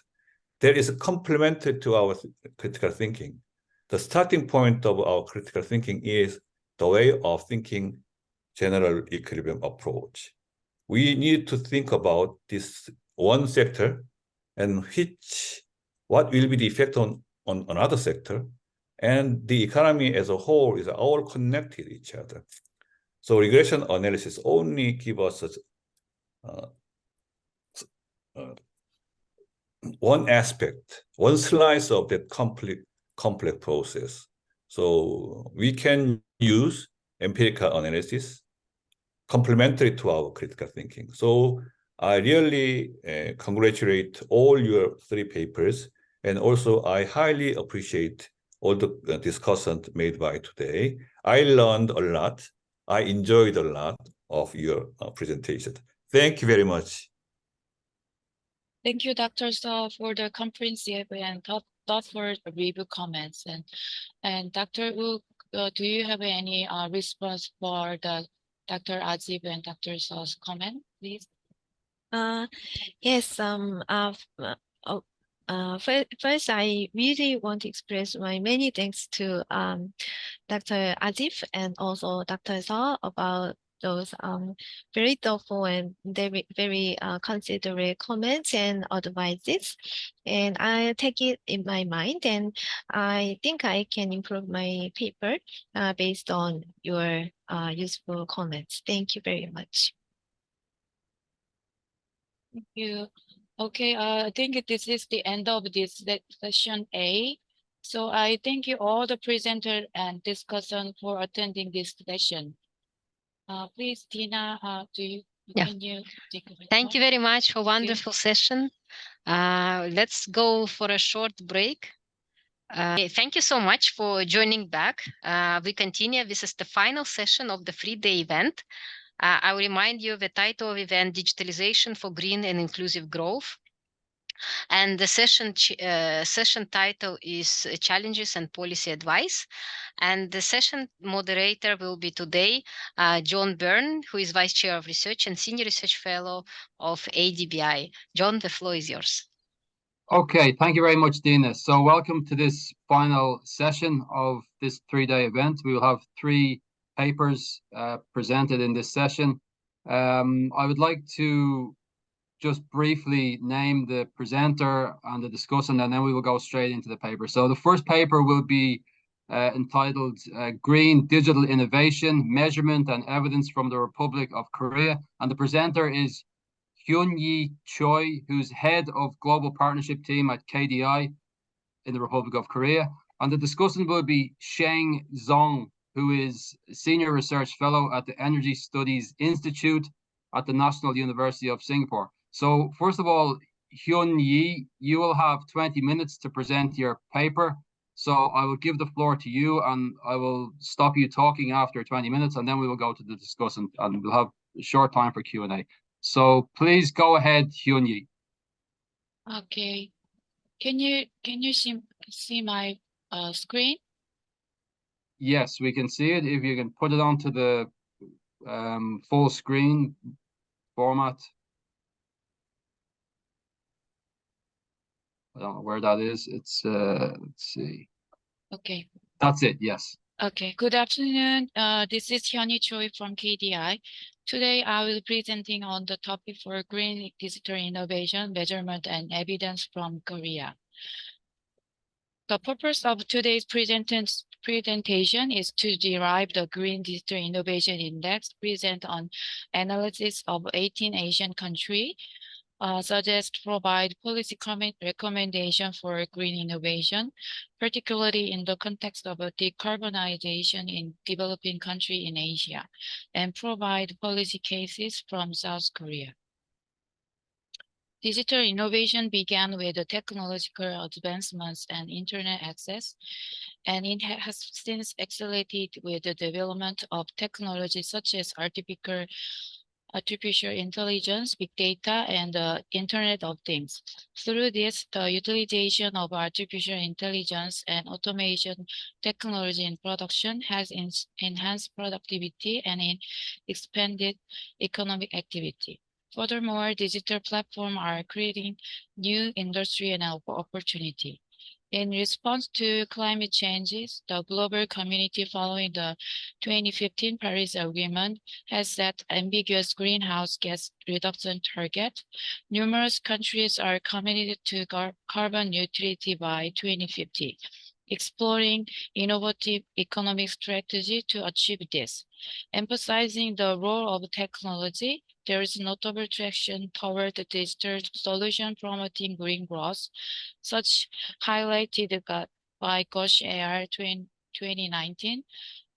Prime example is the IoT-based flood prevention platform in the Mekong Delta, a collaboration between KT and UN International Organization for the Migration and the Green Technology Center. And the example from the Korea, the project is a digital based climate change prediction and mitigation projects. It's a comprehensive technological development aimed at climate change adaptation. It composed of 3 dimensions: that the technology for monitoring and detecting the impact of urban climate changes based on digital twin technology, and the development of functional material and active utilization system to mitigate the effect of urban climate change, and the technological advancement in urban climate change in impact experimenters through the urban ecotron. Despite the growing attention to greenhouse gas reduction and the potential contribution of digital technology, there has been a lack of index for diagnosing and measuring this aspect. In this regard, this study aimed to develop indicators for defining, identifying, and tracking innovative digital technology within the green industry and their performance and outcomes. The status of green and digital innovation in Asia Pacific country can be assessed in terms of institution, infrastructure, knowledge creation, and response to climate change. The outcome of this study are expected to promote green digital innovation, which include the smart technology and energy efficient solution, contributing to greenhouse gas emission reduction, and provide policy recommendation in for green innovation, particularly in the context of decarbonization in developing countries in Asia. For the literature review, let's look into the concept of green digital innovation. Digitalization, especially ICT, have a pivotal roles in achieving sustainable development goals. Digital technology like smartphone, AI, IoT, and cloud computing can contribute significantly to those goals. How the technological innovation has the impact on carbon emission is first we look into the ADB 2021 stated that digital transformation can help tackle climate change and enhance environmental sustainability. And in this regard, an examination is conducted on the role of digital technology for climate change mitigation, climate change adaptation, digital risk management, and environmental sustainability. We can consider the role of digital technology in climate change mitigation and adaptation. In the response to climate change mitigation, the key contributions are in the energy management and efficiency. For example, there are use of smart grids and IoT for optimizing energy production and consumption. It also facilitates the integration of renewable resources like solar and wind. In the response to the climate change adaptation, digital technology helps in various ways in the disaster management, infrastructure agriculture, and ecosystem conservation and emergency response. And also research highlights that the Marlodine R2015 ICT solution like smart grids, building, and agriculture could reduce greenhouse gas emission by approximately 8 gigaton by 2030. And Bisler and Hilty 2018 identify 7 ICT domain and their application which play a crucial roles in reducing emission. And this is the further explanation for the Bisher and Hildy classification for the 7 ICT domain from virtual goods, shared goods and virtual mobility and smart transport and smart production and smart energy and smart building. And if we look into the various ICT, I'm sorry. For the in order to derive the green digital innovation, we consider the previous index for green and digital. Let's look into the green related green index. So there's 4 previous green index, and first one in green future index from MIT, and it evaluates factors such as renewable energy uses, carbon emission and conservation efforts, and policy aimed at building a greener future. And second one is Notre Dame Global Adaptation Initiative Index, and it evaluates a level of vulnerability and their readiness to successfully implement adaptation solution.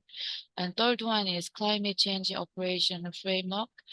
And then it covers 4 category and specific 10 indicator. And last one is Green Growth Index, and it evaluates efficient and sustainable resource use and natural capital protection and green economy opportunity and social inclusion. And secondly, 네? 그렇게 아니에요? 어떤?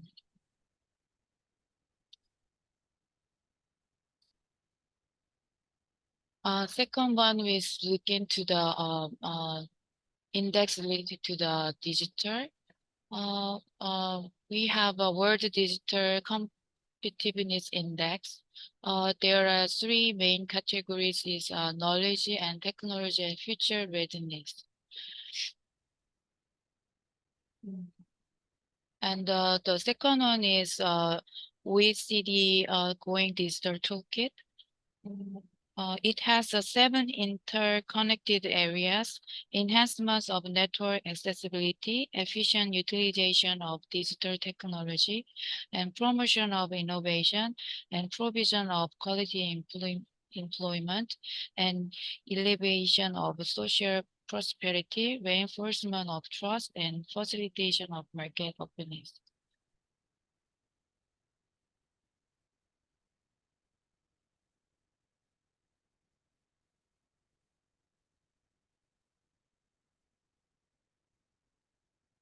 Sorry. So now I'm going to present a conceptual framework for Green Digital Innovation Index. The definition is we would like to measure the digital technology and innovation addressing environmental and sustainability challenges. And we would like to encompass green tech adoption and digital solutions for environmental conservation and energy efficient digital infrastructure. The objective of this index is to understand each country's green digital innovative capacity and their relative standing. So my main digital green digital innovation is originally from the Global Innovation Index from the WIPO. So basically it has input score and output score, and input score has a institution level, measure the institution level, human capital level, and infrastructure and market and business sophistication level. And output, it measures that the knowledge and technological output and creative and output. So based on this framework, I made a conceptual framework for green digital innovation that input will be human resource and investment, and support dimension will be regulatory quality and infrastructure and market and business sophistication. And outcome will be knowledge creation and also climate change response. And these are the specific indicator and data sources I used. For the institution, as a proxy of regulatory quality, I used the World Bank data for government efficiency index. And for the human resource and investment, I used the tertiary education level and also R&D expenditure from the UNESCO. And for the infrastructure, there are many sub-dimensions for the under the infrastructure, but this main focus on the ICT. So I use the measure of amount of ICT access as an individual using the internet access and also fixed broadband subscription. And for the market and business sophistication, I use ease of doing business score. And for the business sophistication, I use manufacturing employment as a proportion of total employment. And for the outcome score, for the in the knowledge and technology output, I use the technology output. I use the total patent application, direct and PCT national based entity, and also development of environmental related technology and percentage of all technology, and also development of digital related technology, percentage of all technology, and also ICT service export, percentage of service export. And finally, for the to measure the environmental performance, I use the indicator of total carbon dioxide emission reduction rate from 2016 to 2020, and the growth rate of renewable energy consumption in total energy consumption from 2016 to 2020. And for the data collection, I used from the 2019, and for the standardization process, I used the min-max to rescaling. So the best rank might be a 1, and the worst rank might be the 0. And the weighting system is equal weighting for indicator within dimension, and different weight for each dimension based on group classification. And initial input and support pillar contribute to the 60% of the index weight, and the outcome consists of 40% of the index weight. And samples is are the 18 Asian country, Pacific country. And this is the result of my calculation. So I'm going to present each dimension in 6-dimension score. For the score of regulatory quality,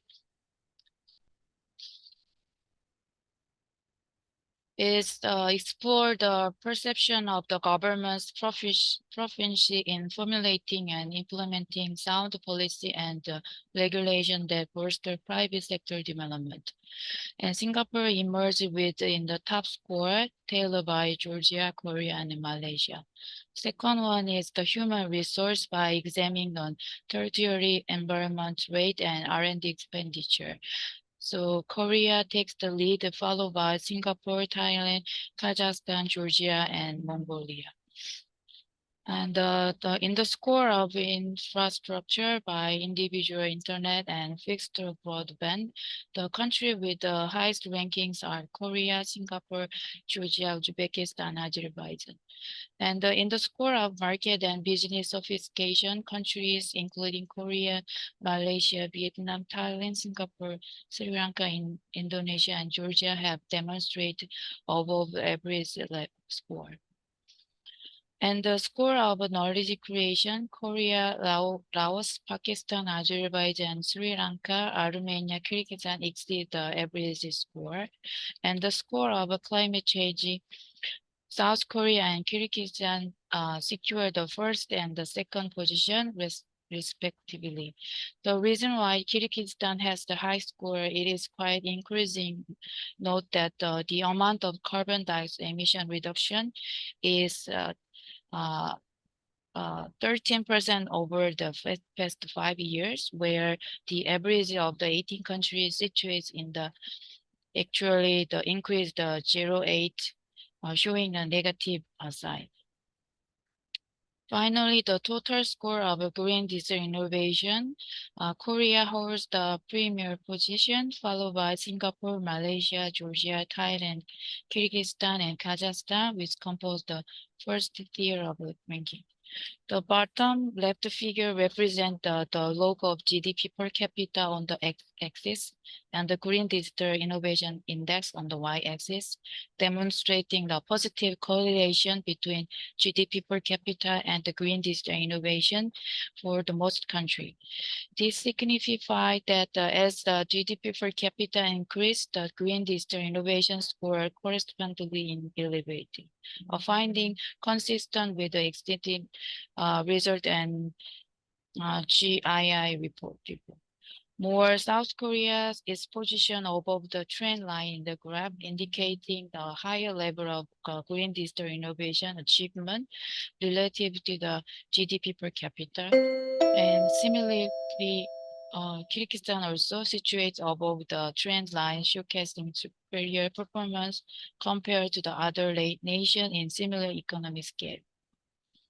Within the short window of time, this is also a comparison with the input and output score comparison. So we can see there are 4 groups that higher input and higher score, output score, and the higher high input score, relatively lower score of input score, and also low input score, relatively high output score, and the last one is low level of input score and also low level of output score. And also there's an example of the 4 country previous I mentioned that each 4 groups, but I can skip this details in the specific country side. And also we have policy cases from Korea. We have a strategy for technology innovation for carbon neutrality. The main concept is that we have 10 key core technology, and also 9.1 is digitalization, is to leverage digital technology for optimization and advancement in carbon neutrality. And so this is my end of conclusion. So policy implication is that we need to address the ICT gaps, especially in Green Digital Index. It's vital to tackle climate change threats. And the Green Digital Innovation as the guidance for digital infrastructure and technology. And it is important to leverage a precise Green Digital Index, helps in global cooperation and strategy planning for sustainable digital progress. Thank you for your listening. This is my end of presentation. Okay, thank you very much, Hyun-Yi, for a very interesting presentation. I would like to now invite the discussant, who is Sheng Zhong, Senior Research Fellow at the Energy Studies Institute at NUS, to go ahead, please, for around 5 minutes, 5 to 7 minutes. I'll hand the floor to you. Thank you for introducing me, and also thank you for the presentation. Okay, I will. Can you share my slides?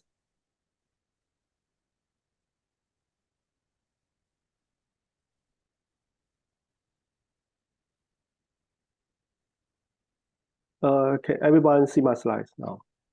Yes. Yeah. Thank you. Yeah, it's my pleasure to review and give comments to this paper.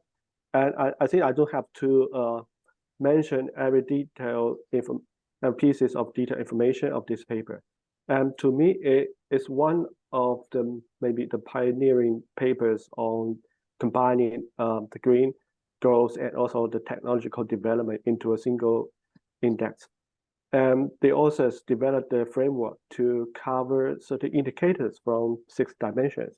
And they have information covering 18 countries, including advanced and also emerging countries. And they collect the information for 2020, if I remember correctly. And they provide meaningful comparison, cross-country comparison based on their composite index. And they provide some quantitative information and also evaluations regarding the green digital innovation. And for this paper, I have several comments. So my major comments are the following about the data and methodology. And I think it will be very useful if the authors could extend their work by covering more indicators related to innovation or green growth. For example, there could be information about researchers in R&D per million people or environmentally related R&D. Both information is not covered in current version of the work, but I understand that there could be some issues of data because the authors would like to measure the performance in emerging countries, but they may get a little bit more information from other established work. For example, the Global Innovation Index from WIPO, they provide a full list of different indicators. I would suggest they also could extend their list of indicators. And my next comment is that in the paper, the authors mentioned that indicators within the same dimension are rated equally, but it's not clear to me how they aggregate results from each dimension into a final index. So I think they also could elaborate this a little bit in the paper. And for results and descriptions, and I think it will be very interesting if they also could extend their analysis to cover more countries and more time period. And my next comment is that for the final score, most countries are below the average performance. So I would like to hear the author's opinion. What would be your recommendations for those countries that fall behind the average? And in your policy cases, you mentioned 2 major policy cases from South Korea. And it would be also very interesting if you could provide some more numbers. For example, the R&D budget in your policy that you mentioned. Is there any example of industry or academic projects or best practice supported by this policy. I think this would be very useful for the reader. And I only have a couple of minor comments. Okay, and for the first one is regarding the literature review. I think you need to also put the references for all the tables and figures. And for the literature review, the table 2, it would be useful if you include more information about the studies, the countries they cover or the time frame they cover. And for your methodology, I think it's also good if you could discuss more how the indicators in your study are related to those in literature. And in your results, I think you also need to mention that the results are only for a particular year. And in a future version, if you have results for more years, you may also provide some meaningful comparison. And also for your figure A, the relationship between the score and also the GDP per capita. In the paper version, you don't have the country label, but in your slides, I saw the country labels. And for the conclusion, you also mentioned the limitations. I think you could also elaborate a little bit more about the selection of indicators, the weighting scheme, and also the aggregation methods in your study. Yeah, that's my comments. Thank you.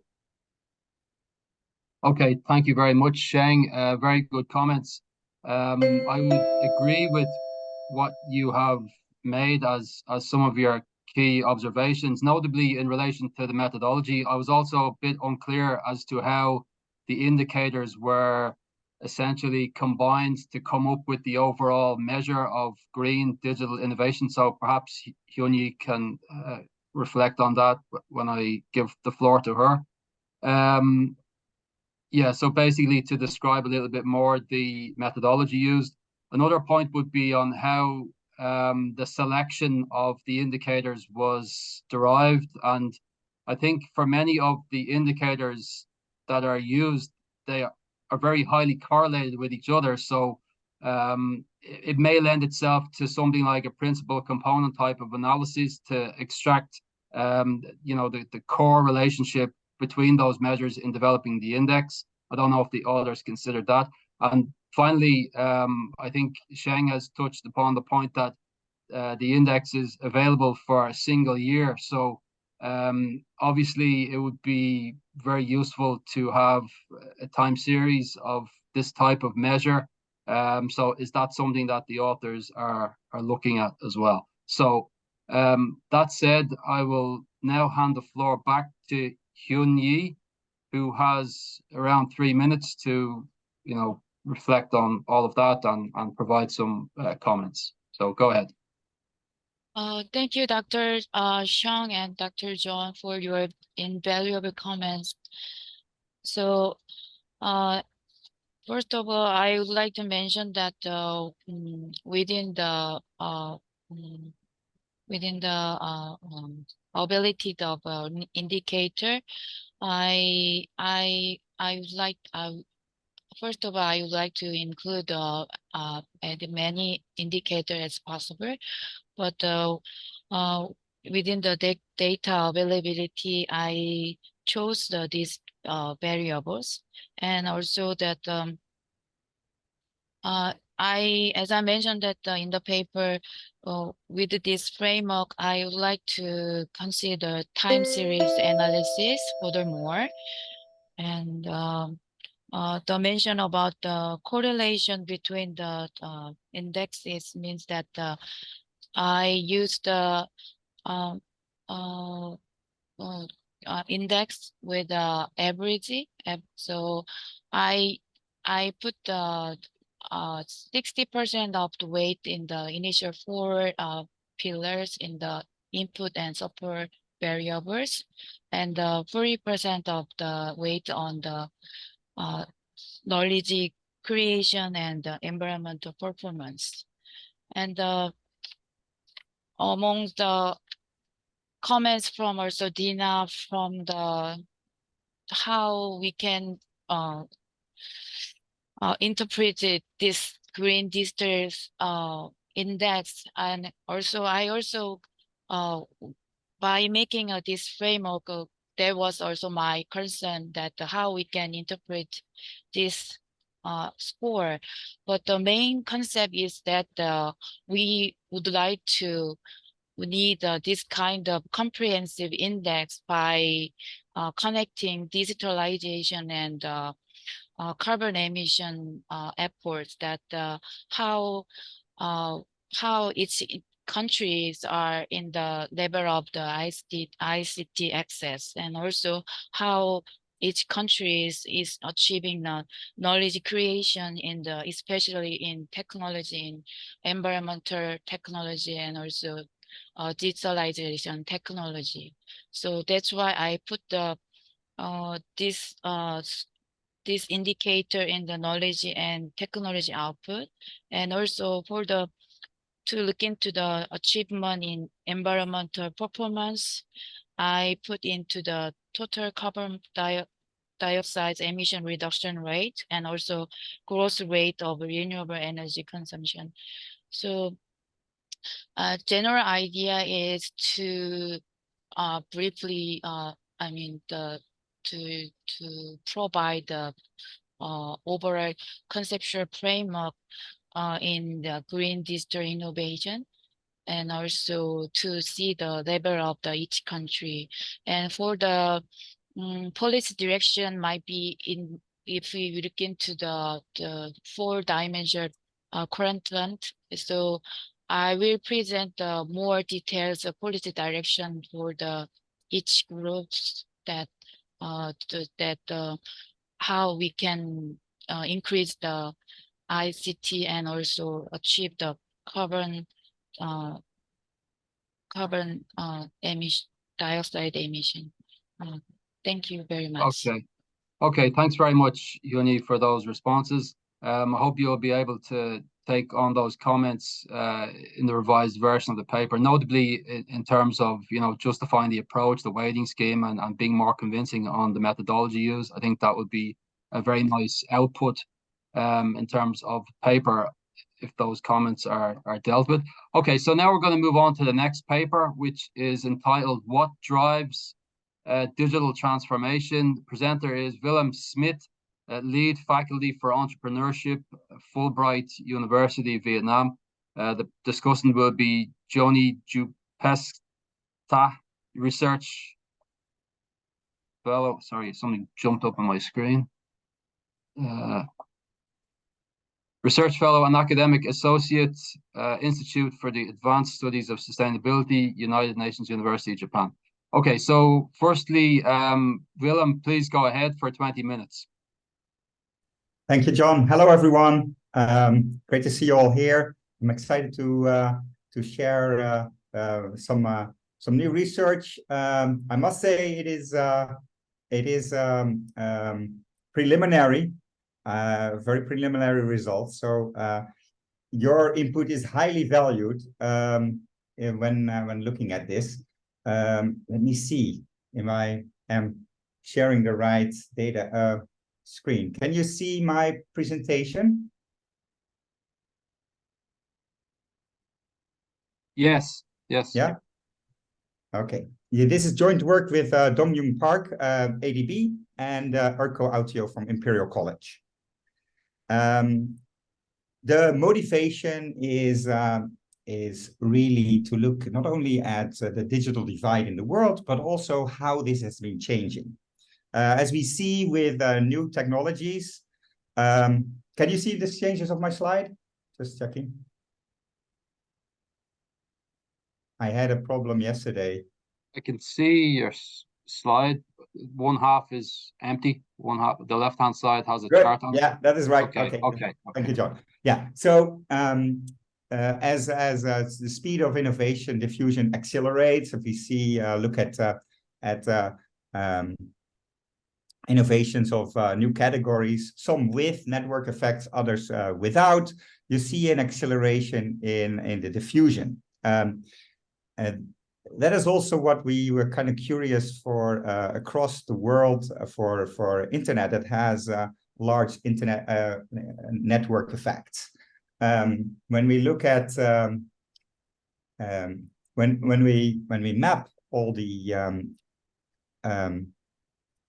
kind of on the diversity of individuals using the internet per country, and map it on this box and whiskers chart, you see that there are countries lagging, of course. It's kind of the minimum. There have been for a while countries really at the front end.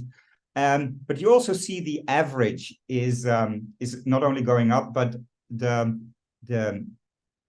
median is going rapidly. So there could be more or less a change of norms. In the beginning, was it about catching up? There was a minority of leading countries. Now it is a minority of lagging countries. And we were kind of curious for what drives these effects. Looking at the literature so far on country level digitalization, it's important to measure digitalization on a country level, because it's not only good to know how it drives positive economic consequences such as growth and development, but also could help us to be informed about how it contributes to achieving UN sustainability goals. We see in a range of studies that the digital adoption of platforms and other technologies accelerate economic growth, creation of new jobs, and helping citizens to get connected to government better for better services, and enabling innovative solutions for development. A study with at the ADB level from ADB looks at country level digitalization and finds that GDP growth using panel data, specifically for the country telecoms infrastructure. Other noteworthy study looking at digitalization and economic growth, particularly in the financial sector with financial inclusion. It looks at the effect of economic freedom and leading to moderating that effect of mediating that effect to economic growth. Also, international connections, bilateral trade, and international trade, such in a study in Indonesia. Others look at a wider at how it is associated to greater efficiency of digital technology coming from digitalizing production and leading to other technology spillovers in the labor market. First, and then a study on the Belt and Road Initiative, also reporting a positive association between the digital economy adoption and economic growth. However, looking at these studies, we see two complications in looking at it further, and I think was also touched upon in the previous presentation, is maybe there's a two-way causality. So far, we have looked at mainly cross-sectional data with merely statistical associations, finding some interesting effects that are of course necessary conditions to finding causality or proving causality. There are however complications to seeing, okay, what comes first, kind of a chicken egg. So it can go in both directions. Greater digitalization can lead to greater economic development, but also kind of feeds back to greater digitalization. So on one hand, it's difficult to assess which comes first, which is the cause, what is the effect, and which complicates the design and the timing of policy interventions. But on the other hand, it also promises a self-reversing loop. So that's kind of helpful in kind of triggering and getting that traction going on. So digitalization, digital transformation is both a process and an outcome. Measuring is a second issue that researchers are still exploring. There's no direct or no agreement on, and you see a lot of instruments developed with many all 3 or more dimensions, even to 8 dimensions, also very extensive on indicators, how that then is compiled into an unweighted arithmetic means in the index composition. That also is kind of a limitation for or a point of concern on the validity of the measurement. Another challenge in measurement is some data is missing for a couple of years, or some index have stopped, and the country reach is sometimes limited. In looking at all of these measures, it's also important to see that some cover really usage of digital technologies by people, government, and businesses. Others mainly focus on access and infrastructure, or even country conditions. So it compiles these causes and effects in one index. They do share some high-level commonalities if you look across these measurements, and that's related to the different categories that may be part of this chain of effects that we'd like to research. So broadly speaking, we see that, and we follow Bucket and Hicks in this, that there are three categories. A lot of studies look at digital infrastructure, so technical infrastructure, hardware, software, and digital component challenges that are related to this. Looking at adoption of smartphones, access to mobile internet, maybe the reliability of electricity grids. Then the second category looks at human capital and also institutional infrastructure. Human capital is not only basic literature, but also maybe English proficiency and development of government policies that promote doing business digitally.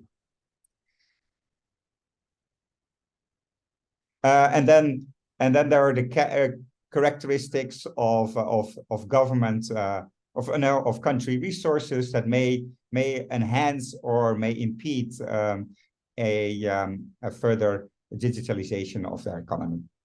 So we'd like to kind of depict it as in a kind of an integrative causal model. That's what we explore on testing. Of course, on the right-hand side, you can see the positive economic consequences in terms of development and growth. This is not what we're testing in our model. We want to explain the technical, the digital adoption and the technological base, and how that is actually made possible by digital framework conditions of the country, and even country-level framework conditions more on a general level. So some very preliminary results that we run, and that is so we want to test this mediator effect on the digitalization adoption, which is if we look at effects of the country, so in terms of population density, urbanization, maybe some control on population size and economic development, versus human capital in terms of literacy and secondary school attainment as a proxy for English proficiency or adopting English, having exposure to English language. We see that there is it's mainly driven by by urbanization, literacy, and economic development and disparity, when we don't include the advancement of the digital infrastructure. When we do include that, then we see that that the effect of the direct effect of economic development and disparity disappears and is basically taken over by digital infrastructure. It's kind of interesting to see in assessing this data, and see it gives us an idea that it could be this mediating effect of the digital infrastructure base. When we look at what explains digital infrastructure base, we see that effect coming back, and so of digital development and disparity.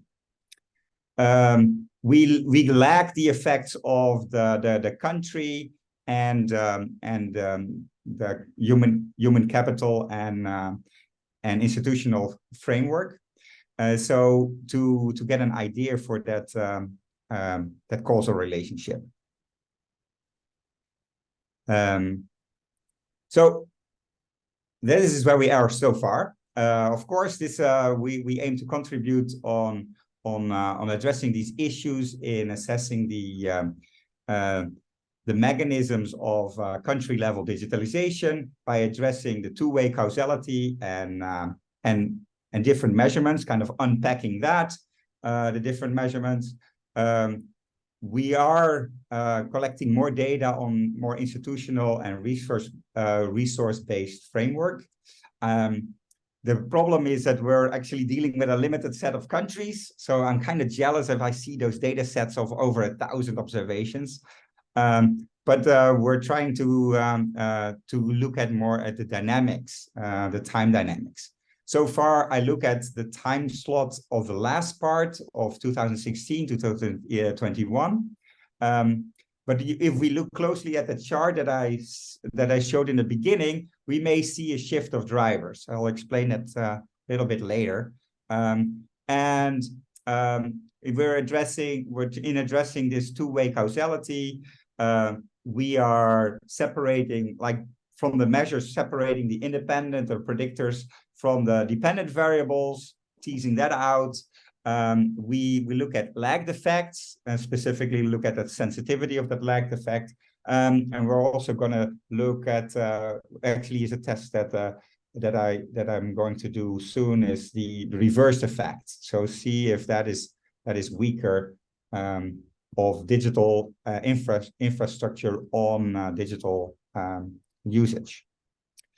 Then finally, the hypothesis that we have on the change of drivers, if we look over the time span of the last 13 years, we see kind of a break point where the median takes over the average, the mean, where there could be something of a change, or instead of the majority rule of lagging behind, it becomes a minority rule is lagging behind. And in terms of on the country level, digitalization is a point of differentiation in the beginning, and now digitalization is more a point of parity.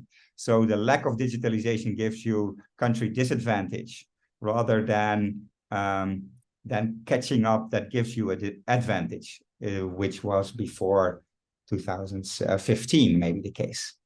So thank you so much for your attention. I welcome the comments of the reviewer and your questions. Okay, thanks very much, Willem, for a very good presentation.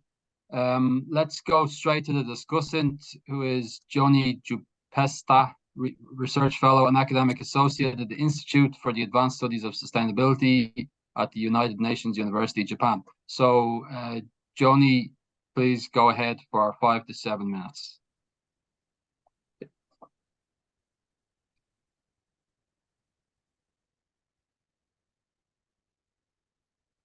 Thank you. This is very interesting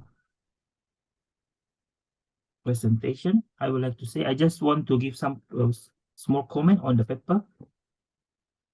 The general opinion is this paper is very everybody want to know for sure how the digital transformation, what drives the digital transformation in the global level. and the focus also on important issue, which is highly attention from policymaker, which is the digital divide, focusing on developing country. And there is this paper using the integrative model try to capture the complex relation between the institutional and also the digital ecosystem.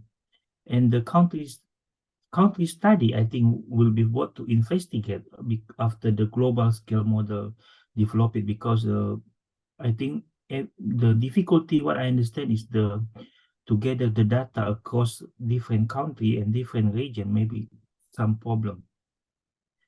When I read the paper, I think this paper is interesting to find illustrate the complexity between the institutional framework, the digital infrastructure, digital adoption, and also economic growth. And with several indicator has been given to testing the model. The model, which is the OLS regression, but this is not clear. This is run by what kind of software, R or Python or something like that. And also the control variable here for the GDP economic growth and the disparity, the Gini coefficient, whether this is coming from World Bank data or ADB data, it should be stated clear. And at that time, the result and discussion is not fully met yet, and the conclusion at that time. However, today we already see the conclusion already given. Talking about the data presentation, I just saw actually the result is only one figure and one table on the OLS regression. Maybe you can elaborate more on the source of data input, and also the digitalization adoption here. Explanation on the result and discussion much better currently than the the last week the paper section. What I think about the policy impact, this digitalization is a very hot topic, and all policy, and this has become disruptive, and the OLS method is very useful to generate the global input data. And but what I want to know actually the policymaker very interesting. Only one thing, so one point. One, if they invest $1 investment in the digital ecosystem by institutional infrastructure, by building the internet network, for example, or by give the policy incentive, how much actually the benefit in terms of the economic growth, the GDP growth. This is really policymaker, I think, want to know about this, and how to solving the problem about the digital divide, because developing country especially has big problem on the digital divide issue. And I think if difficult to get the data for the global scope, I think region must be easy. For example, the East Asia context, or maybe the Southeast Asia context. This is just what I'm thinking. Thank you. Okay, thank you very much, Johnny, for these comments. We will now have, I think, okay, so we only have a few minutes left. I would just like to put one comment on, the reason for looking at this issue, because, digitalization is not a goal in itself. It should be leading to, some other impact in terms of productivity and in terms of sustainable development or something like that. So, I wonder why the authors have chosen to look at what effects or what the drivers are of digital adoption, because this seems to be just one part of the way towards what an economic policymaker would be after, not just becoming digital, but to have sustainable development over the longer term. Okay, so given the time, we have 6.5 minutes. So I'll have another point to make then about non-linearities that we observe between economic development as measured by GDP per capita and digital adoption. So, for lower levels of GDP per capita, we will have higher impacts of digitalization, and this will taper off as an economy becomes more economically developed. So I think this could be something that the authors could look at. For example, you have all the data there So it would just be a matter of looking at different interaction terms on GDP per capita and digital infrastructure, for example, and looking at that, how that may affect digital adoption. Okay, I will stop there with my comments. We have another question in the Q&A box, which I will call out, which is by non-Sofat. First question is, have you checked other econometric models to verify your findings? And the second question is about the cluster of data in which you can use. So basically, have you looked at the issue of robustness? Dina has a question about digitalization. Is it in a country, or could be also captured across particular sectors? So Willem, a lot to absorb in terms of comments and other observations. So I'll hand the floor back to you, and you can spend a few minutes in responding. Go ahead. Yeah, thank you so much, John and Joni. Really great comments. Also from the audience, really good good ideas and suggestions. This will really help the paper. To answer a couple of the questions specifically, yeah, this is OLS that I ran, and on the measurements, on the operationalization, the paper needs to be clearer. That is very much we need to incorporate that more thoroughly. What you see is that the measurements so far are composite indexes and incorporate some of the preconditions that we want to kind of tease out and see over time how this changes. The associations that were found before, to give an idea, to be more specific on the digitalization usage, we look at households with internet access, a percentage. We use at individuals as a percentage of population using the internet, fixed band descriptions or subscriptions per 100. That is also mobile cellular subscriptions per 100, and we look at mobile broadband subscriptions. So those kind of 5 items create the index for usage. For infrastructure, we look at the coverage of per population of 4G and 3G. We look at the reliability of the electricity grid.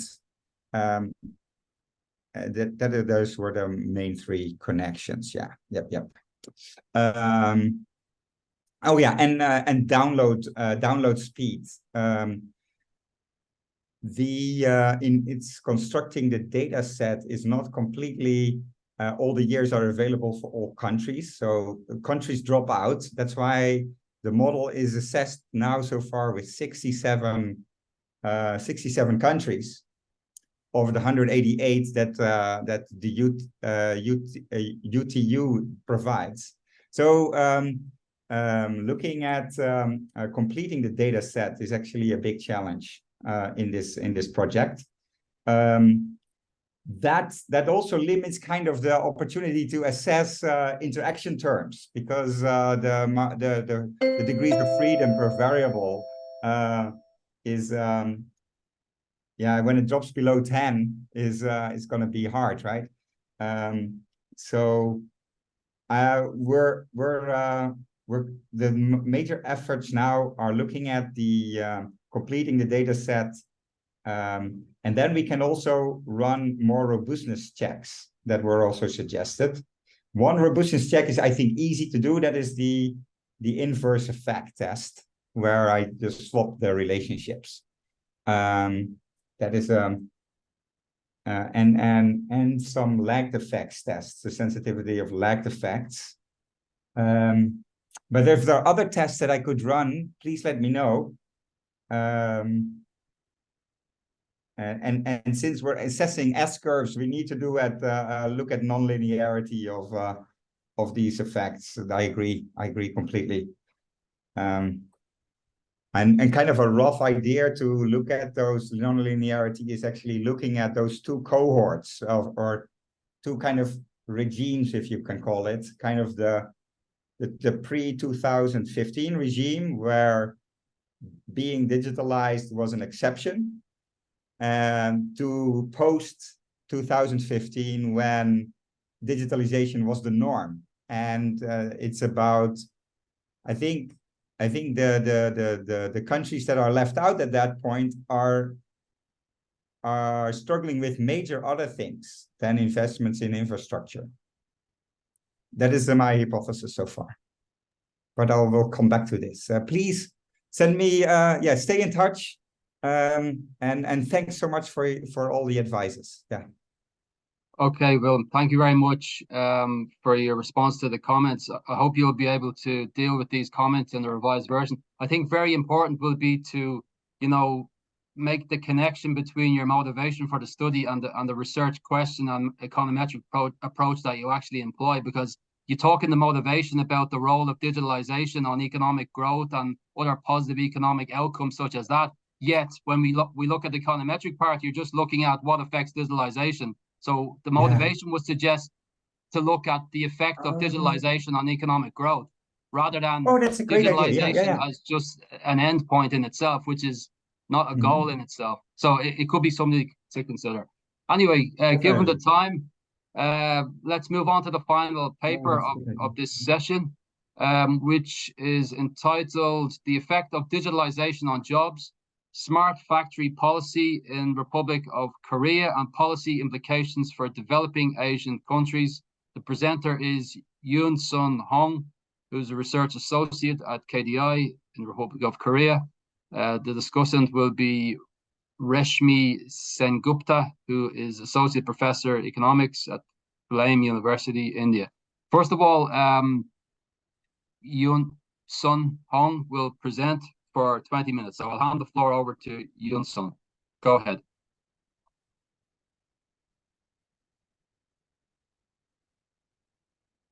So I already shared my screen. Hello, everyone. My name is Yoon-Sun Hong from Korea Development Institute, and I will be presenting my study on the effects of digitalization on jobs, especially with a focus on smart factory policy in South Korea. In the present landscape, digitalization permeates every facet of our lives and industries, fundamentally transforming our entire society and economy. As we ride the wave of digitalization, the fourth industrial revolution is also expanding the boundaries of disruption that digital technologies bring to the manufacturing sector.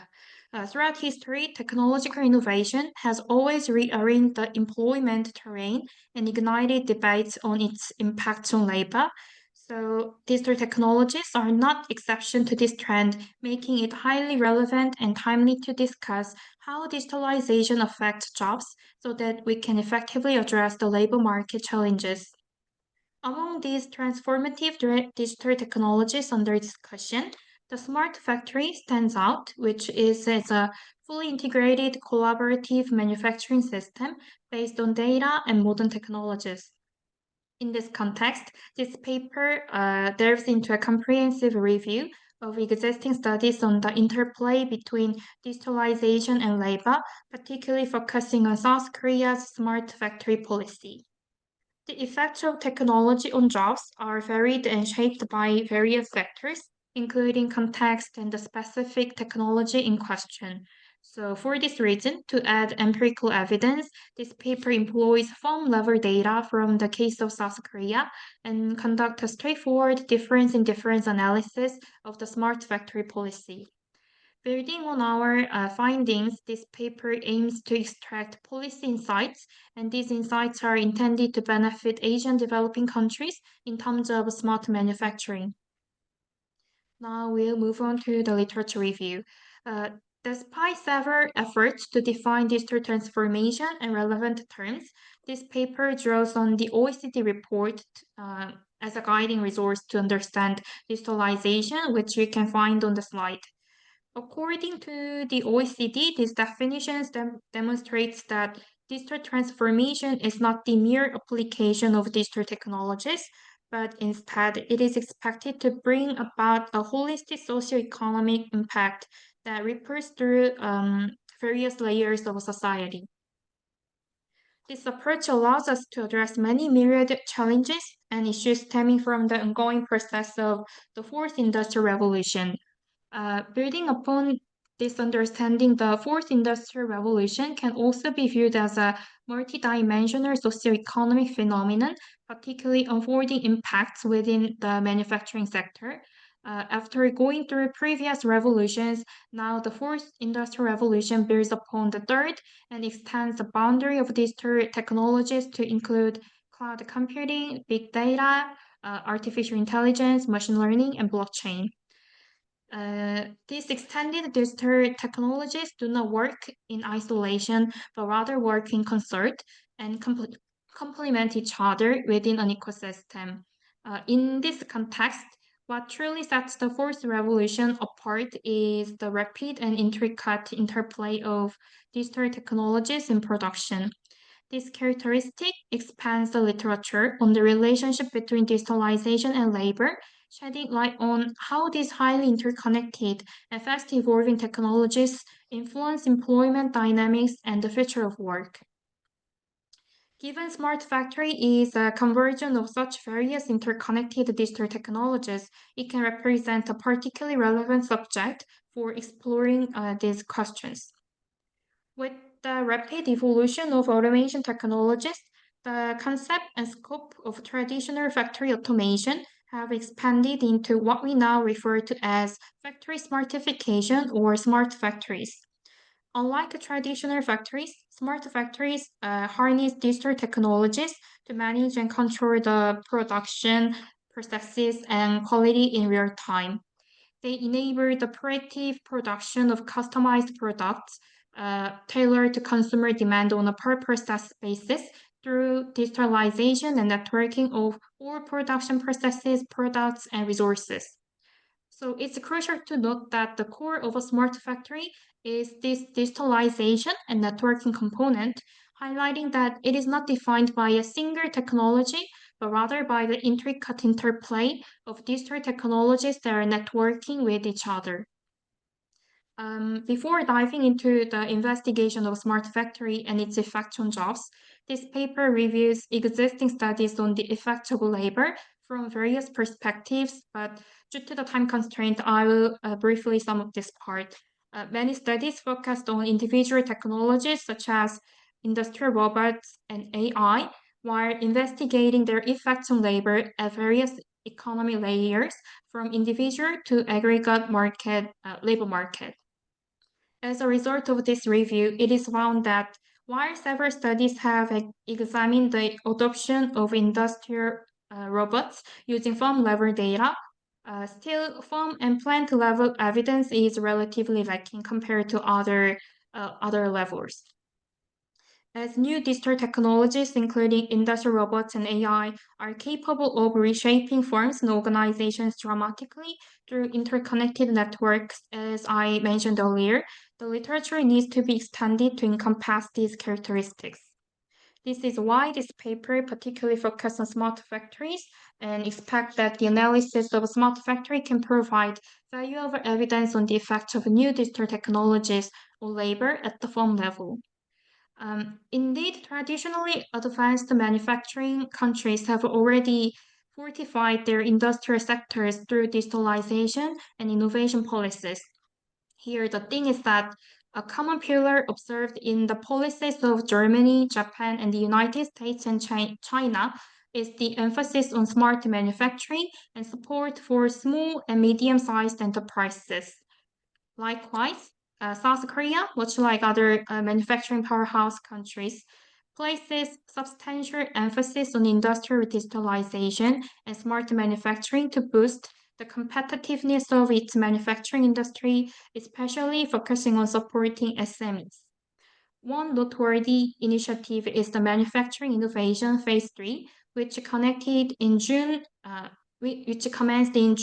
2014 with the aim of bolstering district-based industrial competitiveness. As it laid the overall foundation for smart manufacturing, the Korean government specifically foregrounded the provision and expansion of smart factory as a core component of this initiative. Since then, South Korea has advanced several digital transformation projects in relation to smart manufacturing, which are summarized in the table on the slide. Now let's take a look at a specific smart factory policy implemented in South Korea. As I mentioned earlier, the core of smart manufacturing lies in the concept of smart factory. In South Korea, a smart factory is understood as a people-oriented, high-tech intelligent factory that integrates all production processes from product planning to sales with ICT technology to produce customized products at minimum cost and time.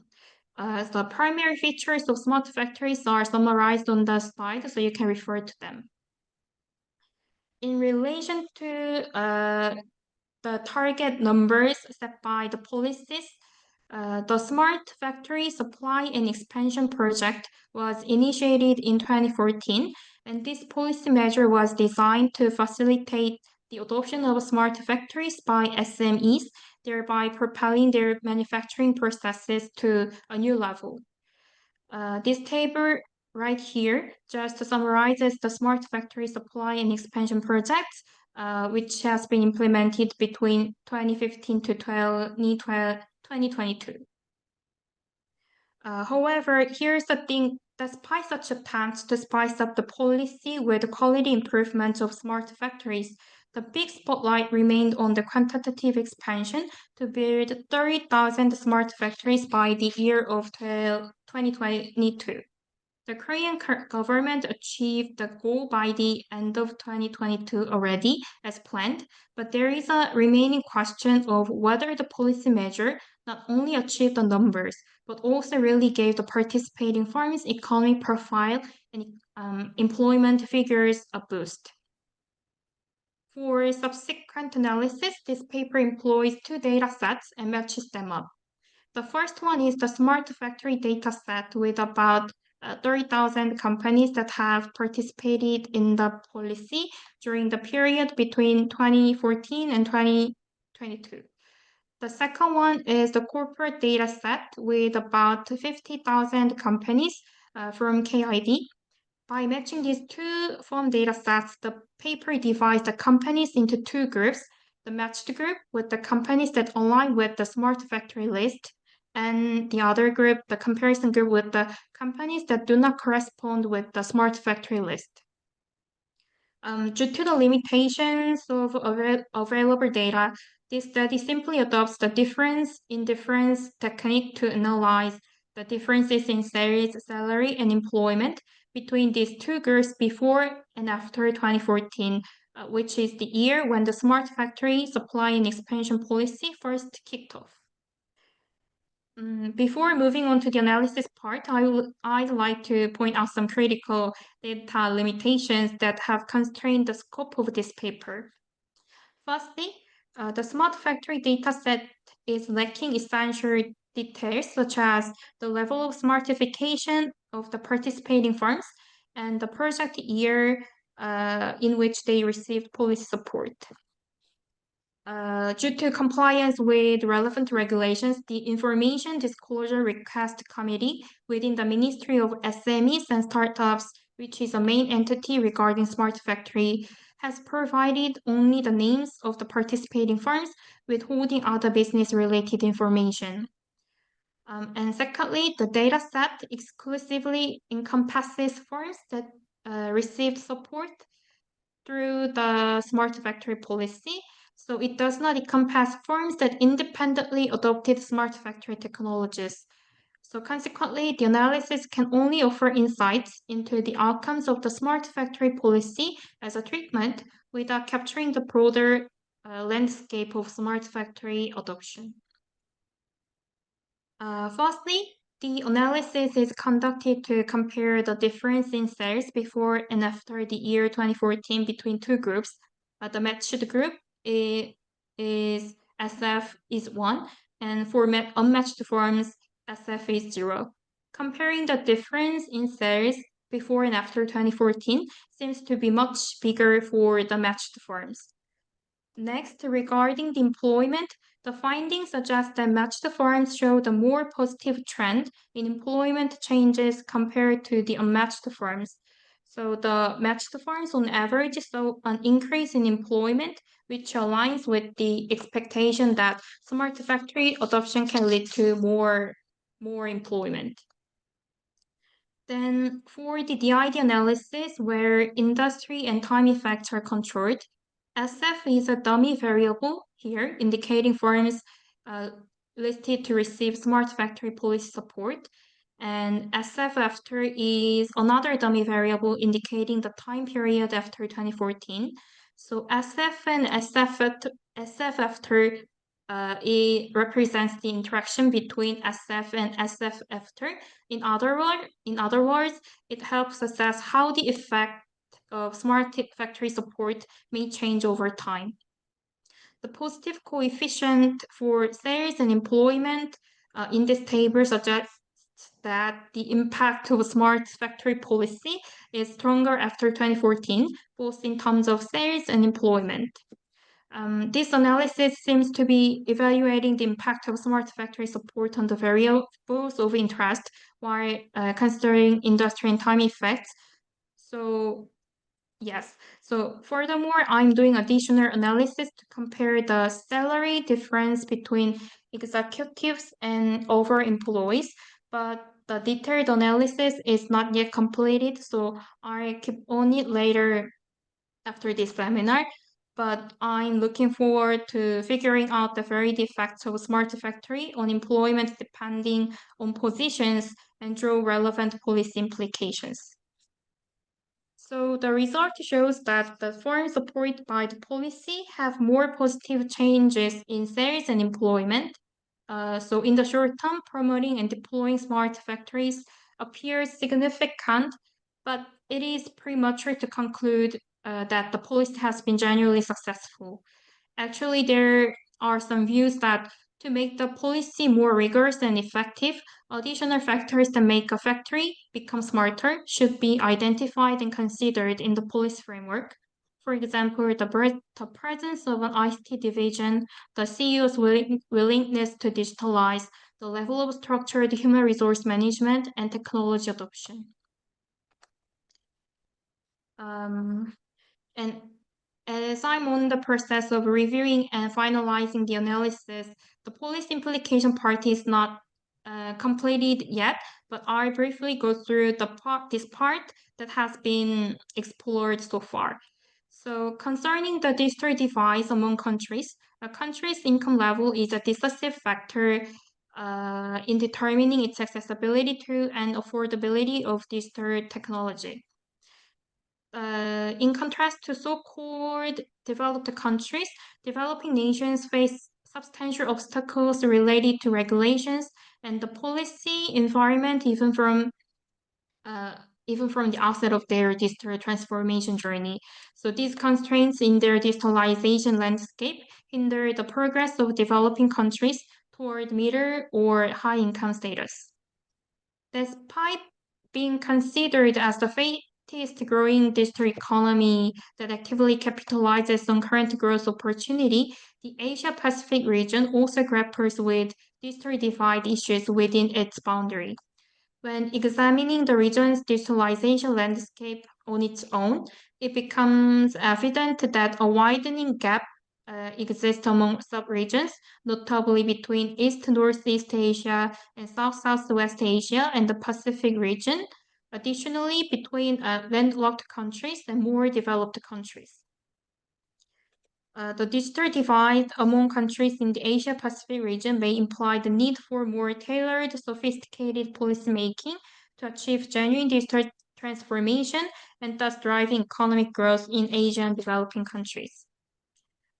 Within this context, I employed two more reports. One is from the World Economic Forum, which published the report called The Readiness for the Future of Production Report, and based on the two main components. One is structure of production, or a country's current baseline of production, and the other one is drivers of production, or the key enablers that position a country to capitalize on the fourth industrial revolution to transform the production system.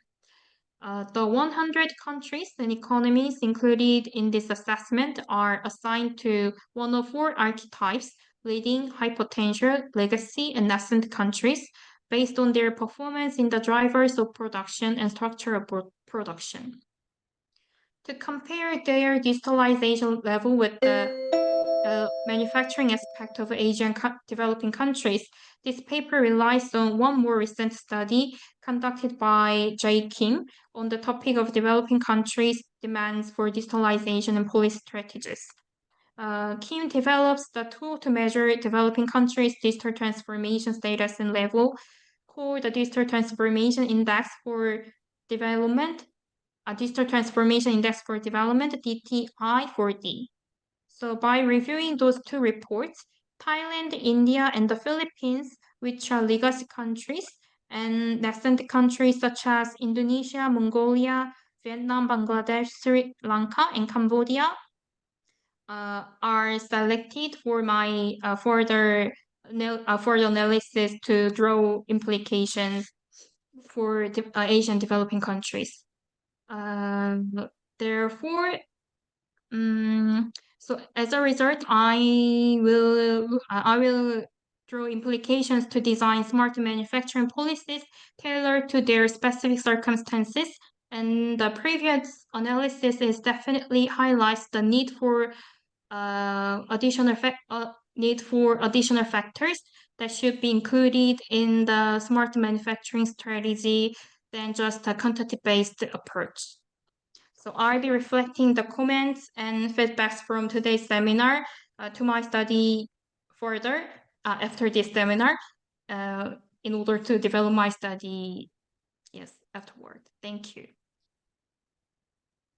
Okay, Yoon-san, thank you very much for this very interesting policy relevant presentation and paper. So we're going to go to the discussant directly, and then we will have some time, a few minutes for a Q&A at the end. So the discussant is Reshmi Sengupta, Associate Professor, Economics at Flame University, India. So please, Reshmi, go ahead for 5 to 7 minutes. Thank you so much, Dr. Bani. So let me share my screen. First off, lovely presentation by Ms. Hong, but a few things. When I read the paper, that was a preliminary draft that I received, so based on which I have created my comments. So this is nothing which I have seen that a lot of improvements have been already made in the paper, but I have few other comments to make. So first off, I will not talk about what this paper is about, because Ms. Hong has already highlighted those.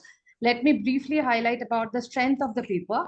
So what we could see is that the research question pertains to South Korea, which has made significant progress in terms of digital manufacturing. And this paper gives an overview of South Korea's digital transformation history. And it also explains the concept of smart factories in South Korean context. Now, to support this idea, the paper conducts thorough literature review, and it has also presented empirical analysis based on plant-level data sets.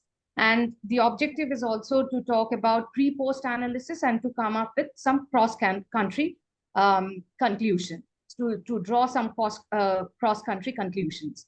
So let me talk about the introduction and the literature review section briefly, which I read from the paper.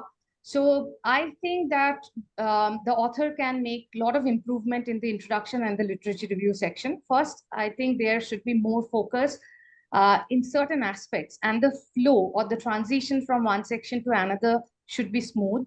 So firstly, I would like to emphasize that it is crucial to define the concept of digitalization and its type, especially in the context of South Korea. So basically, the paper has mostly talked about digitalization in Asia, but then how digital manufacturing in South Korea is being impacted due to adoption of smart factories.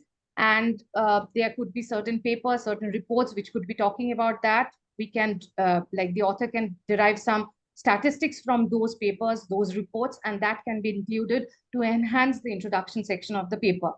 The other aspect which I think is missing is in the paper, it was mentioned that there will be emphasis on sales, employment, and wages, which I later saw in the presentation that the emphasis is definitely on employment, but there will be some work that will be later done on wages as well.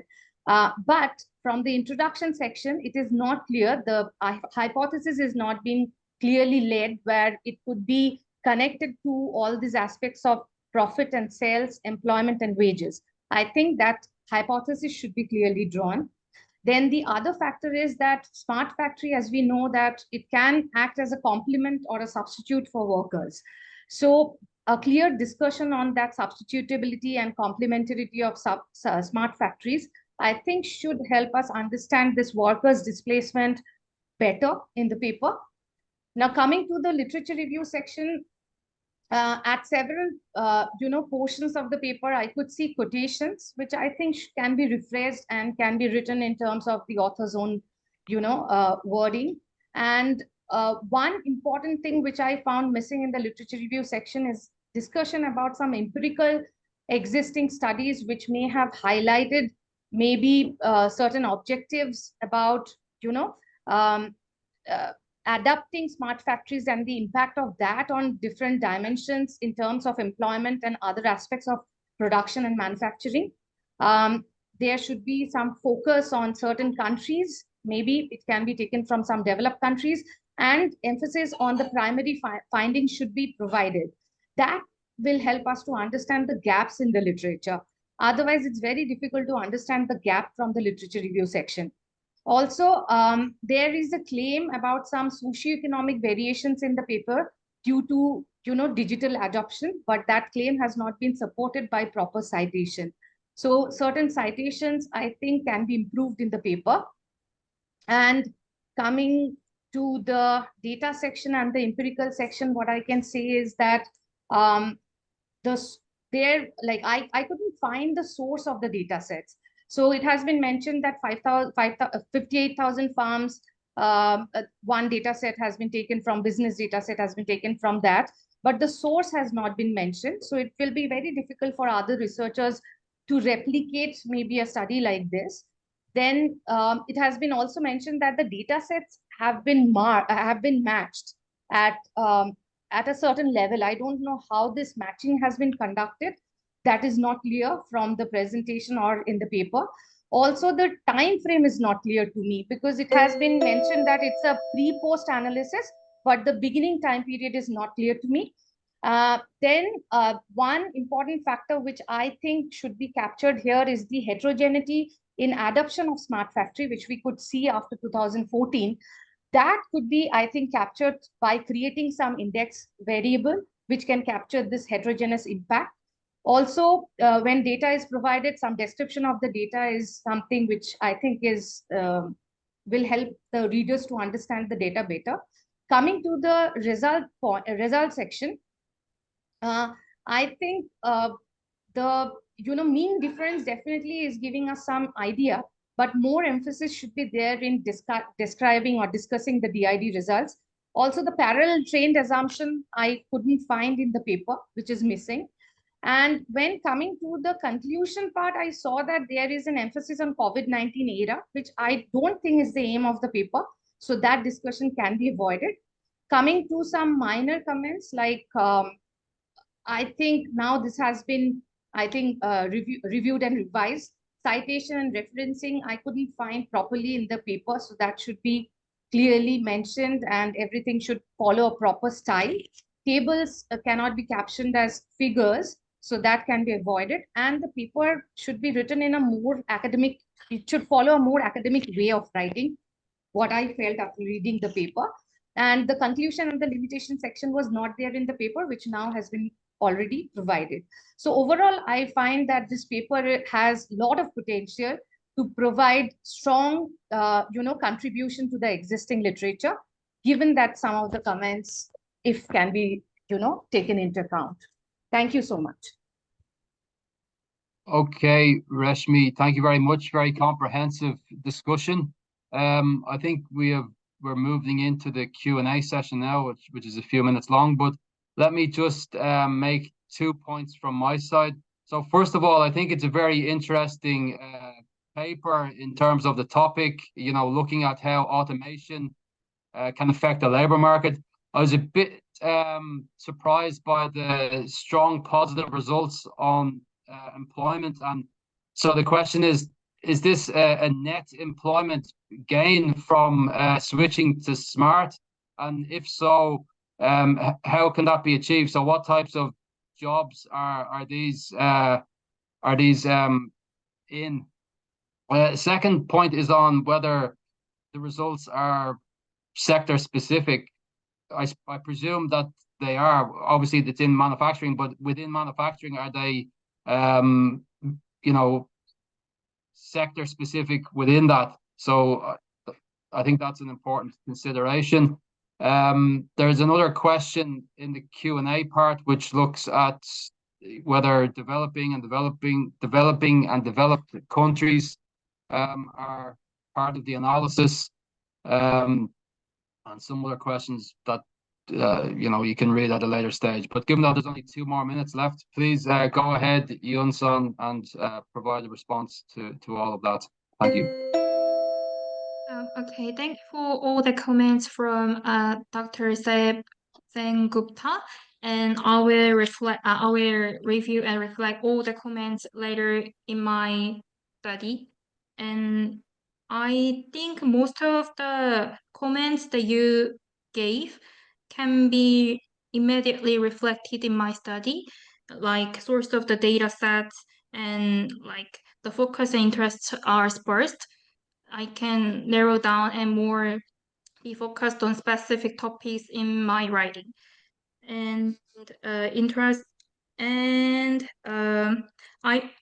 actually the data set from the Ministry of SMEs and Startups does not offer any information on the firm's industry type or other business related information. So I need to figure out how to find out the industry the firms are belonging to, and this maybe makes my analysis more specific and rigorous to focus on the type of sectors and type of industries and even the types of jobs, I think.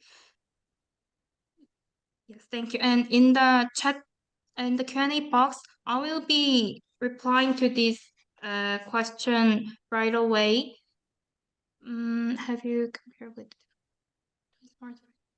I haven't compared the smart factory policies between developing and developed countries, but I only reviewed the ASEAN countries' policies on smart factory. So I will be more reviewing the policies of LDC low-income countries later.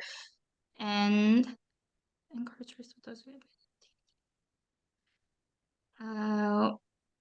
I haven't considered the knowledges and cultures of those countries in my study, and I don't think it is highly relevant to my study. So maybe in the following study, I can do it. Yes, thank you. Okay, Yun-sun, thank you very much. I think you've presented a very interesting paper, and I hope that the comments that you received are useful, and we look forward to seeing the revised version of the paper. With that, I think that's the end of this final session, and I'll now hand over to Professor Subhasis Bera, who's Associate Professor at the International School of Business and Media, Kolkata, India, who will provide a wrap-up as one of the overall reviewers as part of this project. So Subhasis, please go ahead. Yeah. Thank you, John. Thank you, Grace, and thank you, Dina, for giving me an opportunity to go through all those papers. And finally, after reading all those papers, and last 3 days, we are discussing a lot of interesting papers. and thought-provoking ideas, analysis, and policy prescriptions. And what I'm finding is that when we are talking about a sustainable development, and we are focusing on the inclusive growth and relying more on the digital technologies, and there is an increasing tendency to among the researchers and among the policy makers to consider digitalization as a green technology to solve the challenges and promote an inclusive growth. However, this digitalization is not a one-time solution to address the challenge. This is simply because of the rapid innovations in the development of the digital technologies. Therefore, there is a risk of adopting the digital technology that could exacerbate existing inequalities. So therefore, there is a need for a dynamic policy framework with ability to adapt along with the advent of new technologies. Considering the challenges of formulating policy, this session mainly focuses on the challenges and policy advice. And since we are talking about digital technology, we have to understand one thing, that digital technology has a lot of advantage, but at the same time, it is also a resource on hungry technology. Therefore, increasing initiative to use it to enhance the energy efficiency and reduce environmental stress. I mean, that's a very challenging thing. And most of the studies, which promotes digital technology or using as a green technology, they don't consider the net benefit of using it. So therefore, there is a need to measure that, or when we are choosing an appropriate technology for sustainable development growth. And the first paper is actually an attempt. It was by Dr. Yuni Choi. It is very interesting paper, and it discussed measuring the green digital innovation. Right, and she rightly pointed out that digital technology can be examined from the two perspectives. One is the climate and change mitigations and adaptation. And very nicely, the paper was introduced and using discussing the different index of innovation and index. And although some of the innovation index have considered the clean technology as in one dimension, that the missing, it is missing, that the robust green technology innovation index is missing. And that from that perspective, this paper is very good. I like that paper very much. And rightly, that the paper focuses on the aspects and how to tackle the climate change and how to build the climate and disaster resilience and enhance the environment sustainability. And the method, I mean, I understand when you are developing an index and considering n number of countries and n number of variables, the problem that occurs is the missing data. And I understand that Dr. Choi have used different methods in imputing the different situations. And so that breaks some sort of consistency. So I have one suggestions, if you can use classifications and the regression tree method, which is popularly known as the CART method. And with the help of that, you can have an n number of inputted data, and you can choose whatever is best suited to the body. So this is one of the aspects that I was considering. It's a very good paper, but a little bit of fine tuning can make it very interesting, and probably in future we will use this as a time series an index over a period of time, and we'll see how and what countries are actually going for green innovation and what other countries are not going for it. Another thing, discussion Sheng Dong has also mentioned, that how this final index is constructed, it is not there in the paper.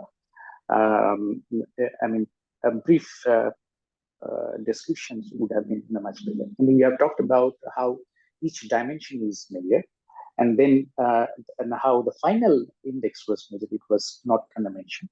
But during the discussion section, so now you have mentioned that we have given a weightage, but that weightage is arbitrary, as you have mentioned. But rather than providing an arbitrary weightage, if you can use variance-based weightage, like PCA or something, then that would be much more reliable, I guess. Another important thing is that to my knowledge, that when we are considering the output score, and there one very well you have considered the knowledge creations, and you have used the ICT service export as the only variable. But why not the ICT export for the products? Why we are considering only the service? Because knowledge creation is also there in the ICT in the production as well. It's not only services. So this is these are the two things that I wanted to point out. Otherwise, this paper is very good. I liked it very much.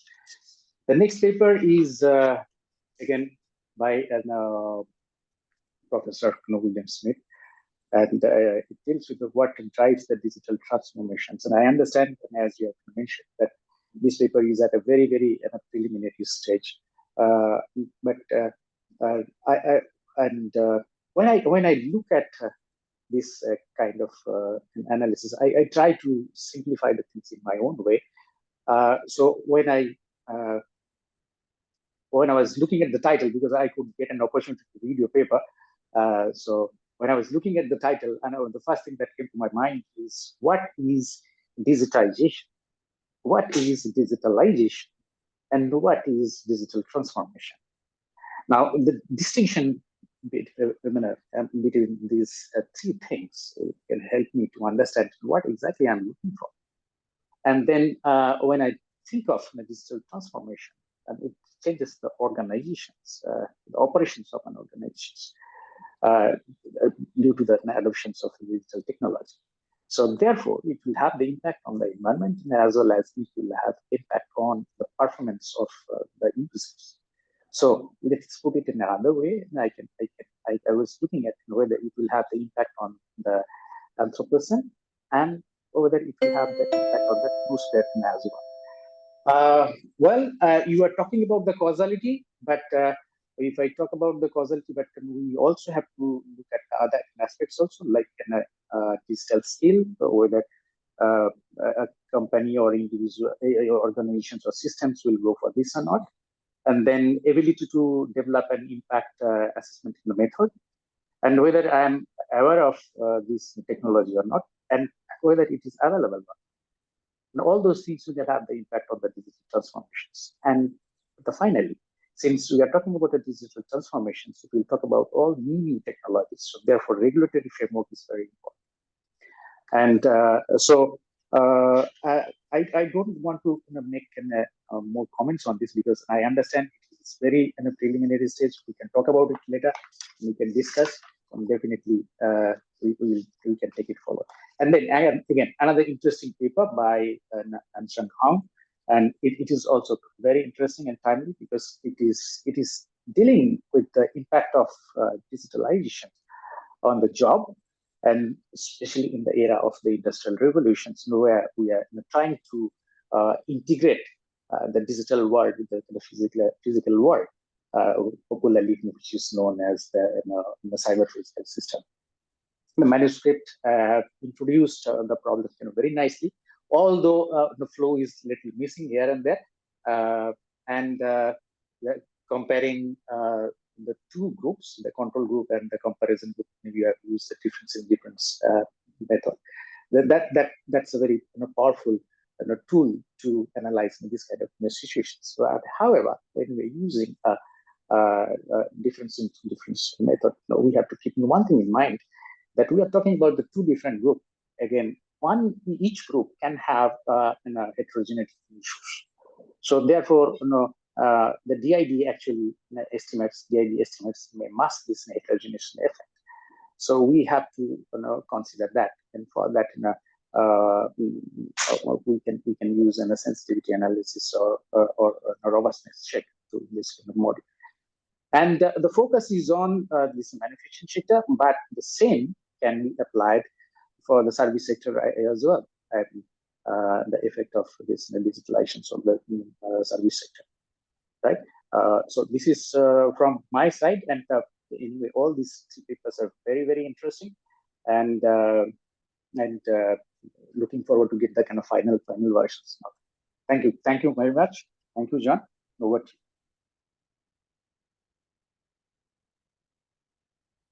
Okay, so back to Dina. Yes. Yeah, great. Thank you. Many thanks for all speakers. Yeah, so let me just wrap up. I remind you, this is event jointly organized by ADB, ADBI, and KDI. And the title of event, Promoting Digitalization for Green and Inclusive Growth. So I would like to remind all the paper authors that the title of this project should cover either green or inclusive growth. So does need to be no need to be both, no need. But each paper should cover at least green or inclusive, one of these two.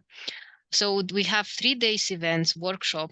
In 3 days, we covered 19 papers. Each paper had one discussant and also reviewer. Our great reviewers also provided comments. Plus, in addition, we had great audience, very active audience who wrote questions in Q&A, and also other speakers who put comments in chat box.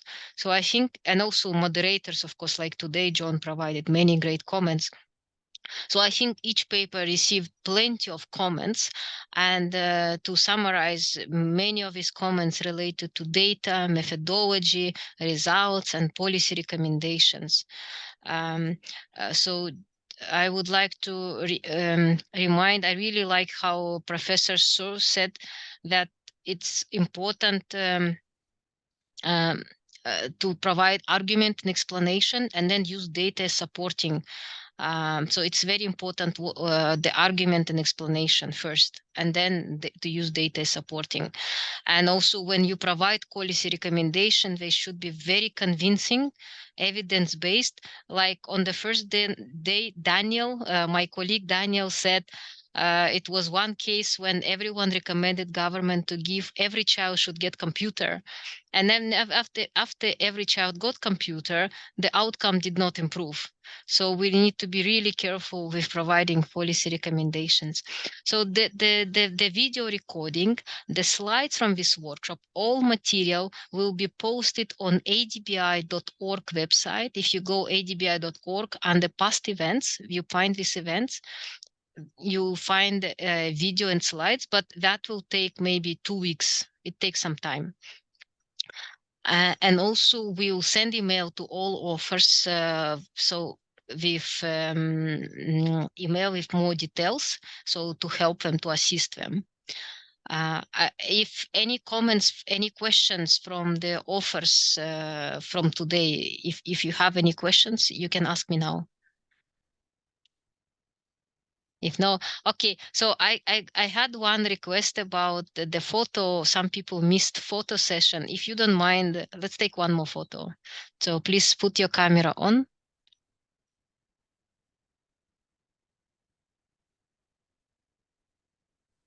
Okay, anyone, please, welcome. Regardless which day you speak, day 1, day 2, day 3, or if you don't speak even, yeah, you can put your camera on. Okay, great. Let's smile. 1, 2, 3.